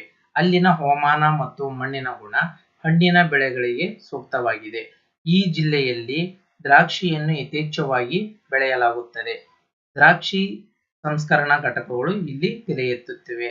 ದಾಳಿಂಬೆ, ಲಿಂಬೆ, ಸಪೋಟ, ಮೂಸಂಬಿ ಮುಂತಾದ ಹಣ್ಣಿನ ಬೆಳೆಗಳು ಬೆಳೆಯುತ್ತಾರೆ. ಹಾವೇರಿ ಜಿಲ್ಲೆಯು ಸುಧಾರಿತ ಬೀಜವನ್ನು ಉತ್ಪಾದಿಸುವ ಪ್ರಮುಖ ಕೇಂದ್ರವಾಗಿದೆ. ಇಲ್ಲಿ ಅನೇಕ ರಾಷ್ಟ್ರೀಯ ಬೀಜ ಉತ್ಪಾದನಾ ಕೇಂದ್ರಗಳಿವೆ. ಗುಳೇದಗುಡ್ಡವು ರವಿಕೆ ಕಣದ ಉತ್ಪಾದನೆಗೆ ಹೆಸರುವಾಸಿಯಾಗಿದೆ. ಕೈಗಾರಿಕೆಯಲ್ಲಿ ಹುಬ್ಬಳ್ಳಿ, ಬೆಳಗಾವಿ, ಬಾಗಲಕೋಟೆ, ಗದಗ, ಹಾವೇರಿ ಪ್ರಮುಖ ಕೇಂದ್ರಗಳಾಗಿ ಬೆಳೆಯುತ್ತಿವೆ. ಇಳಕಲ್ನಲ್ಲಿ ಅನೇಕ ಗ್ರಾನೈಟ್ ಕಲ್ಲು ಸಂಸ್ಕರಣಾ ಘಟಕಗಳಿವೆ. ಹಾಗಾದ್ರೆ ಇಲ್ಲಿ ಉದ್ಯಮ ಅಂತ ಬಂದಾಗ ನಾವು ಈ ಕರಾವಳಿ ಪ್ರದೇಶದ ಉತ್ತರ ಕನ್ನಡ ಜಿಲ್ಲೆಯಲ್ಲಿ ಪ್ರಮುಖವಾಗಿ ಮೀನುಗಾರಿಕೆಯನ್ನು ಕಾಣಬಹುದು. ಇಲ್ಲಿ ಮೀನುಗಾರಿಕೆ ಸಂಸ್ಕರಣಾ ಘಟಕಗಳನ್ನು ಕೂಡ ನಾವಿಲ್ಲಿ ನೋಡ್ತೇವೆ. ಅದೇ ರೀತಿ ಇಲ್ಲಿ ಕೃಷಿ ಉತ್ಪನ್ನ ಅಂತ ಬಂದಾಗ ಗೋಡಂಬಿನ ಕಾಣ್ತೇವಿ. ಆಮೇಲೆ ಅಡಿಕೆನ ಇಲ್ಲಿ ಹೆಚ್ಚಾಗಿ ಬೆಳೆಯುತ್ತಾರೆ. ನಂತರ ಉತ್ತರ ಕನ್ನಡ ಜಿಲ್ಲೆಯಲ್ಲಿ ಈ ವಿದ್ಯುತ್ ಉತ್ಪಾದನೆ ಅಂತ ಬಂದಾಗ ಕದ್ರಾ, ಸೂಪ, ಕೊಡಸಳ್ಳಿ ಮತ್ತು ನಾಗಜರಿ ಹಾಗೂ ಕೈಗಾ ಇವು ವಿದ್ಯುತ್ ಉತ್ಪಾದನಾ ಕೇಂದ್ರಗಳಾಗಿರ್ತವೆ. ಅವು ಜಲ ವಿದ್ಯುತ್ ಆಗಿರ್ಬೋದು, ಆಮೇಲೆ ಅಣು ವಿದ್ಯುತ್. ಈಗ ಅಣು ವಿದ್ಯುತ್ ಅಂತ ಬಂದಾಗ ಇದು ಕರ್ನಾಟಕದಲ್ಲಿರುವ ಏಕೈಕ ಅಣು ವಿದ್ಯುತ್ ಸ್ಥಾವರ ಯಾವುದು ಕೈಗಾ ಅಣು ವಿದ್ಯುತ್ ಸ್ಥಾವರ. ಆಮೇಲೆ ಈ ಪ್ರದೇಶದಲ್ಲಿ ಹೆಚ್ಚಾಗಿ ಅಡಿಕೆ ಆಗಲಿ, ಹತ್ತಿ, ಸಾಂಬಾರು ಪದಾರ್ಥಗಳನ್ನು ಕೂಡ ಇಲ್ಲಿ ವಾಣಿಜ್ಯ ಬೆಳೆಯಾಗಿ ಬೆಳೀತಾರೆ. ಇಲ್ಲಿ ಬಾಗಲಕೋಟೆ ಮತ್ತು ವಿಜಯಪುರ ಅಂತ ಬಂದಾಗ ಈ 2 ಜಿಲ್ಲೆಗಳು ಪ್ರಮುಖವಾಗಿ ತೋಟಗಾರಿಕೆ ಬೆಳೆಗಳಿಗೆ ಪ್ರಸಿದ್ಧವಾಗಿದೆ. ಯಾಕಪ್ಪ ಅಂದ್ರೆ ಇಲ್ಲಿನ ಹವಾಗುಣ ಆಗಿರ್ಬೋದು, ಆಮೇಲೆ ಮಣ್ಣಿನ ಗುಣಮಟ್ಟ ಹಣ್ಣುಗಳನ್ನ ಬೆಳೆಯಕ್ಕೆ ಸೂಕ್ತವಾಗಿದ್ದಾವೆ. ಆದ್ರಿಂದ ಈ ವಿಜಯಪುರ ಮತ್ತು ಬಾಗಲಕೋಟೆ ಜಿಲ್ಲೆಗಳಲ್ಲಿ ಹೆಚ್ಚಾಗಿ ಹಣ್ಣುಗಳನ್ನ ಬೆಳೀತಾರೆ. ಅದರಲ್ಲಿ ಯಥೇಚ್ಛವಾಗಿ ನಾವಿಲ್ಲಿ ದ್ರಾಕ್ಷಿ ಬೆಳೆಯನ್ನ ಬೆಳೆದ್ ನೋಡ್ತೇವೆ. ಇಲ್ಲಿ ದ್ರಾಕ್ಷಿ ಸಂಸ್ಕರಣಾ ಘಟಕಗಳು ಕೂಡ ಇದಾವೆ. ಇದ್ರ ದ್ರಾಕ್ಷಿ ಜೊತೆಗೆ ಇಲ್ಲಿ ದಾಳಿಂಬೆ, ಲಿಂಬೆ, ಸಪೋಟ, ಆಮೇಲೆ ಮೋಸಂಬಿ ಹಣ್ಣುಗಳನ್ನು ಕೂಡ ಇಲ್ಲಿ ಬೆಳೀತಾರೆ. ಅದೇ ರೀತಿ ವಿಶೇಷವಾಗಿ ಹಾವೇರಿ ಜಿಲ್ಲೆ ಅಂತ ಬಂದಾಗ ಇಲ್ಲಿ ಬೀಜ ಉತ್ಪಾದನೆ ಪ್ರಮುಖವಾಗಿ ಮಾಡ್ತಾರೆ. ಅಂದ್ರೆ ಇಲ್ಲಿ ರಾಷ್ಟ್ರೀಯ ಮತ್ತು ಅಂತಾರಾಷ್ಟ್ರೀಯ ಕಂಪನಿಗಳು ಕೂಡ ಇದಾವೆ. ಪ್ರಮುಖವಾಗಿ ಈ ರಾಣೆಬೆನ್ನೂರು, ಹಾವೇರಿ, ಆಮೇಲೆ ಬ್ಯಾಡಗಿ ಈ ಪ್ರದೇಶಗಳಲ್ಲಿ ಅತಿ ಹೆಚ್ಚು ಅಂತಾರಾಷ್ಟ್ರೀಯ ಮಟ್ಟದ ಬೀಜ ಉತ್ಪಾದನಾ ಕೇಂದ್ರಗಳು ಕೂಡ ಇಲ್ಲಿ ಇದಾವೆ. ಇಲ್ಲಿ ಈಗ ಟೊಮೊಟೊ ಆಗಿರ್ಬೋದು, ಆಮೇಲೆ ಮೆಣಸು, ಸೌತೆಕಾಯಿ, ಆಮೇಲೆ ಈಗ ಹೂವು ಅಂತ ಬಂದಾಗ ಚಂಡಿ ಹೂವು, ಈ ತರ ಈ ಎಲ್ಲಾ ಉತ್ಪನ್ನಗಳು ಬೀಜ ಉತ್ಪನ್ನಗಳು ಕೂಡ ಇಲ್ಲಿ ಆಗ್ತವೆ. ನೆಕ್ಸ್ಟ್ ಇದು ಗುಳೇದಗುಡ್ಡ. ಇದು ಗದಗ ಜಿಲ್ಲೆ ಗುಳೇದಗುಡ್ಡ ಅಂತ ಬಂದಾಗ ರವಿಕೆ ಉತ್ಪಾದನೆಗೆ ಇದು ಹೆಸರುವಾಸಿಯಾಗಿದೆ. ಅದೇ ರೀತಿ ಕೈಗಾರಿಕೆ ಅಂತ ಬಂದಾಗ ಇದು ಛೋಟಾ ಬಾಂಬೆ ಅಂತ ಕರ್ತಕ್ಕಂತಹ ಹುಬ್ಬಳ್ಳಿ, ಬೆಳಗಾವಿ, ಬಾಗಲಕೋಟೆ, ಗದಗ, ಹಾವೇರಿ ಇಲ್ಲಿ ಕೈಗಾರಿಕೆಗಳನ್ನ ನಾವು ಕಾಣಬಹುದು. ಯಾಕಪ್ಪ ಅಂದ್ರೆ ಇಲ್ಲಿ ನೋಡಿ ಹುಬ್ಳಿ ಧಾರವಾಡ ಅಂತ ಬಂದಾಗ ಇಲ್ಲಿ ಕೈಗಾರಿಕಾ ಇಂಡಸ್ಟ್ರಿಯಲ್ ಏರಿಯಾ ನಾವಿಲ್ಲಿ ಕಾಣ್ತೀವಿ. ಅದೇ ರೀತಿ ಬಾಗಲಕೋಟೆ ಅಂತ ಬಂದಾಗ ಇಲ್ಲಿ ನಾವು ಗ್ರಾನೈಟ್ ಅನ್ನ ಕಾಣ್ತೀವಿ ಇಳಕಲ್ನಲ್ಲಿ, ಹೌದಾ. ನಂತರ ಈಗ ಹಾವೇರಿ ಮತ್ತ ಗದಗ ಅಂತ ಬಂದಾಗ ಇಲ್ಲಿ ನೋಡಿ ಹಾವೇರಿ ಅಂತ ಬಂದಾಗ ನಾವು ಮಹೇಶ್ ಪಾರ್ಕ್ ಇರೋದಿಲ್ಲಪ್ಪ ಅಂತಂದ್ರ ರಾಣೆಬೆನ್ನೂರಿನಲ್ಲಿ. ಮೆಕ್ಕೆಜೋಳದ ಪಾರ್ಕ್ ಎಲ್ಲಿ ಕಂಡು ಬರುತ್ತಪ್ಪ ಅಂತಂದ್ರೆ ರಾಣೆಬೆನ್ನೂರಿನಲ್ಲಿ ಕಂಡು ಬರುತ್ತೆ. ಇದು ಇರೋದು ಹಾವೇರಿ ಜಿಲ್ಲೆಯಲ್ಲಿ. ಅದೇ ತರ ಈ ಇಳಕಲ್ ಅಂತ ಬಂದಾಗ ಇಲ್ಲಿ ನಾವು ಗ್ರಾನೈಟ್ ಇಂಪಾರ್ಟೆಂಟ್ ಆಗುತ್ತಾ. ಆಮೇಲೆ ಅವಾಗ್ಲೇ ಹೇಳಿದ್ನಲ್ಲ ಇಳಕಲ್ ಸೀರೆನೂ ಕೂಡ ಇಲ್ಲಿ ಕಾಣ್ತೀವಿ ನಾವು. ಈ ಪ್ರದೇಶದ ಅನೇಕ ವಸ್ತುಗಳಿಗೆ ಉತ್ಪನ್ನಗಳಿಗೆ ಇಲ್ಲಿ GI ಟ್ಯಾಗ್ ಕೂಡ ದೊರೆತಿದೆ. ಇವು ಯಾವ್ಯಾವ ಅಂತ ಹೇಳಿ ಒಂದ್ ಕಡೆ ಪಟ್ಟಿ ಮಾಡಿಕೊಳ್ಳಿ, ಇದು ನಿಮಗೆ ಹೋಮ್ವರ್ಕ್ ಆಗಿರುತ್ತಾ. ಹಾಗಾದರೆ ಈ ವಿಭಾಗದ ಕಲೆ, ಸಾಹಿತ್ಯ, ಸಂಗೀತ, ಜಾನಪದ, ನಾಟಕ ಅಂತ ಬಂದಾಗ ಈ ವಿಭಾಗದ ಜಿಲ್ಲೆಗಳ ಕೊಡುಗೆಗಳು ಹಾಗೂ ಇಲ್ಲಿ ಬರ್ತಕ್ಕಂಥ ಪ್ರಸಿದ್ಧವಾದ ಕವಿಗಳು, ವಿದ್ವಾಂಸರನ್ನ ನೋಡೋದಾದ್ರೆ ಈ ವಿಭಾಗದ ಜಿಲ್ಲೆಗಳು ವಿವಿಧ ಬಗೆಯ ಲಲಿತ ಕಲೆಗಳಿಗೆ ಪ್ರಸಿದ್ಧವಾಗಿವೆ. ಧಾರವಾಡವು ರಾಷ್ಟ್ರೀಯ, ಅಂತಾರಾಷ್ಟ್ರೀಯ ಹಿಂದೂಸ್ತಾನಿ ಸಂಗೀತಗಾರರ ತವರೂರಾಗಿದೆ. ಭಾರತ ರತ್ನ ಪಂಡಿತ್ ಭೀಮಸೇನ್ ಜೋಶಿ, ಪಂಡಿತ್ ಮಲ್ಲಿಕಾರ್ಜುನ್ ಮನ್ಸೂರ್, ಬಾಲೆ ಖಾನ್, ವಿದುಷಿ ಗಂಗೂಬಾಯಿ ಹಾನ್ಗಲ್, ಪಂಡಿತ್ ವೆಂಕಟೇಶ್ ಕುಮಾರ್, ಪಂಡಿತ್ ಬಸವರಾಜ ರಾಜಗುರು, ಎಣಿಗೆ ಬಾಳಪ್ಪ, ಅಪ್ಪಾಲಾಲ್ ಜಮಖಂಡಿ ಮುಂತಾದ ಸಂಗೀತಗಾರರು ಧಾರವಾಡದವರು. ಹಾಗಾದರೆ ಈ ವಿಭಾಗದಲ್ಲಿ ಸಂಗೀತ ಕ್ಷೇತ್ರ ಅಂತ ಬಂದಾಗ ಇದನ್ನ ನಾವು ಹಿಂದೂಸ್ತಾನಿ ಸಂಗೀತಗಾರರ ತವರೂರು ಅಂತಾನೆ ಕರಿಬಹುದು, ಹೌದಾ. ಯಾಕಪ್ಪ ಅಂತಂದ್ರೆ ಇಲ್ಲಿ ಹಿಂದೂಸ್ತಾನಿ ಸಂಗೀತಕ್ಕೆ ಸಂಬಂಧಿಸಿದಂತೆ ಭಾರತ ರತ್ನ ಪ್ರಶಸ್ತಿ ಪಡೆದಂತಹ ಪಂಡಿತ್ ಭೀಮಸೇನ್ ಜೋಶಿ ಅವರ ಕೂಡ ಈ ವಿಭಾಗದವರಾಗಿರ್ತಾರೆ. ಹಾಗೆ ಪಂಡಿತ್ ಮಲ್ಲಿಕಾರ್ಜುನ್ ಮನ್ಸೂರು, ಆಮೇಲೆ ವಿದುಷಿ ಗಂಗೂಬಾಯಿ ಹಾನ್ಗಲ್, ಇವರೆಲ್ಲರೂ ಕೂಡ ಹಿಂದೂಸ್ತಾನಿ ಸಂಗೀತಕ್ಕೆ ಅಪಾರವಾದಂತಹ ಕೊಡುಗೆಯನ್ನು ನೀಡಿರ್ತಾರೆ. ಇದು ರಾಷ್ಟ್ರೀಯ ಮಟ್ಟದಲ್ಲಾಗಿರ್ಬೋದು ಅಥವಾ ಅಂತಾರಾಷ್ಟ್ರೀಯ ಮಟ್ಟದಲ್ಲಿ ಆಗಿರ್ಬೋದು. ಆದ್ದರಿಂದ ಈ ಧಾರವಾಡನ ನಾವು ಸಂಗೀತಗಾರರ ತವರೂರು ಅಂತ ಹೇಳಿ ನಾವಿಲ್ಲಿ ಕರಿತೀವಿ. ಹಾಗೂ ಇದು ಲಲಿತ ಕಲೆ ಕೂಡ ಇಲ್ಲಿ ಪ್ರಸಿದ್ಧವಾದಂತಹ ವಿಭಾಗವಾಗಿದೆ, ಆಯ್ತಾ. ನೆಕ್ಸ್ಟ್ ಏನಪ್ಪಾ ಅಂತಂದ್ರೆ ಇವಾಗ ಮಧ್ಯಕಾಲೀನ ಕನ್ನಡ ಸಾಹಿತ್ಯ ಅಂತ ಬಂದಾಗ ಈ ಕ್ಷೇತ್ರದ ಕೊಡುಗೆ ಏನು, ಈ ವಿಭಾಗದಲ್ಲಿ ಹಾಗೂ ಆಧುನಿಕ ಕನ್ನಡ ಸಾಹಿತ್ಯಕ್ಕೆ ಕೊಡುಗೆ ಏನು ಅಂತ ನೋಡೋಣ. ಮಧ್ಯಯುಗದಲ್ಲಿ ಅನೇಕ ಪ್ರಮುಖ ಕನ್ನಡ ಕಾವ್ಯಗಳನ್ನು ರಚಿಸಿದಂತಹ ರನ್ನ, ನಾಗಚಂದ್ರ, ನಯಸೇನ, ಕುಮಾರವ್ಯಾಸ, ಚಾಮರಸ, ಬಸವಣ್ಣ, ಕನಕದಾಸ, ಶಿಶುನಾಳ ಶರೀಫ ಮುಂತಾದವರು ಬೆಳಗಾವಿ ವಿಭಾಗದ ವಿವಿಧ ಪ್ರದೇಶಕ್ಕೆ ಸೇರಿದವರು. ಏನಪ್ಪಾ ಅಂತಂದ್ರೆ ಮಧ್ಯಯುಗದ ಕನ್ನಡ ಸಾಹಿತ್ಯಕ್ಕೆ ಈ ಕ್ಷೇತ್ರದ ಕೊಡುಗೆ ಕೂಡ ಅಪಾರವಾಗಿದೆ.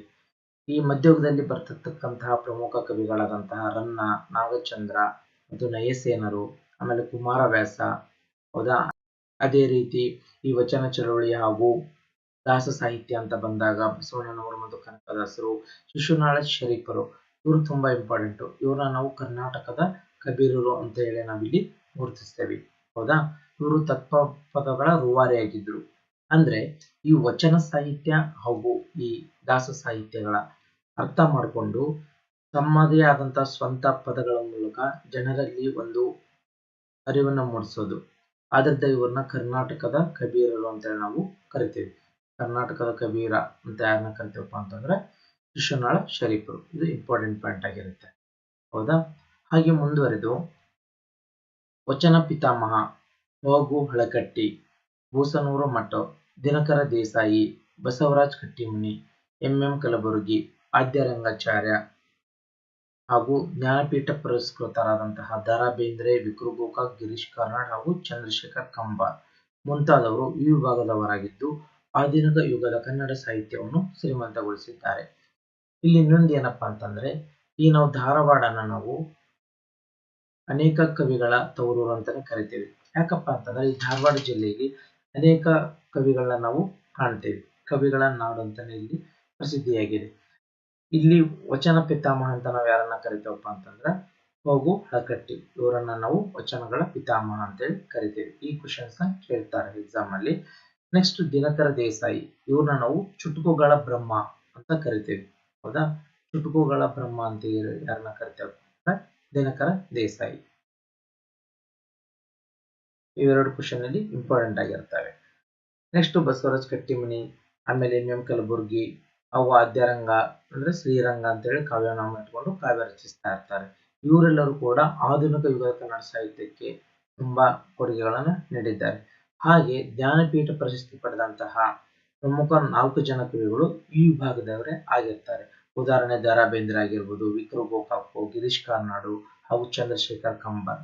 ಇವರು ಕೂಡ ಈ ಧಾರವಾಡ ವಿಭಾಗಕ್ಕೆ ಸೇರಿದವರಾಗಿರ್ತಾರೆ. ಹಾಗಾದ್ರೆ ಇಲ್ಲಿ ಹೋಮ್ವರ್ಕ್ ಏನಪ್ಪಾ ಅಂತಂದ್ರೆ ಇವರ ಹುಟ್ಟಿನ ಸ್ಥಳ ಯಾವುದು, ಇವರ ಜಿಲ್ಲೆಗಳ್ಯಾವುದು ಅಂತ ಹೇಳಿ ನೀವು ಪಟ್ಟಿ ಮಾಡ್ತಾ ಬನ್ನಿ. ಹಾಗೂ ಇವರಿಗೆ ಯಾವ ಕೃತಿಗೆ ಜ್ಞಾನಪೀಠ ಪ್ರಶಸ್ತಿ ದೊರೆಯಿತು, ಆಮೇಲೆ ಯಾವ ಡೇಟ್ ಅಲ್ಲಿ ಇದು ದೊರೆಯಿತು ಅಂತ ಹೇಳಿ ಕೂಡ ನೀವು ಬರ್ಕೊಳ್ತಾ ಬನ್ನಿ. ನೆಕ್ಸ್ಟ್, ಕನ್ನಡದ ನಿಘಂಟನ್ನು 4 ಸಂಪುಟಗಳಲ್ಲಿ ಹೊರತಂದಂತಹ ರೆವರೆಂಡ್ ಕಿಟಲ್ ರವರ ಕಾರ್ಯಭೂಮಿ ಧಾರವಾಡ ಆಗಿತ್ತು. ಹೌದಾ? ಈ ಕನ್ನಡ ನಿಘಂಟನ್ನ ಬರೆದ್ರಲ್ಲಪ್ಪ ಇವರು ರೆವರೆಂಡ್ ಕಿಟಲ್, ಇವರ ಕಾರ್ಯಭೂಮಿ ಯಾವ್ದಾಗಿತ್ತು ಅಂದ್ರೆ ಧಾರವಾಡ ಆಗಿತ್ತು.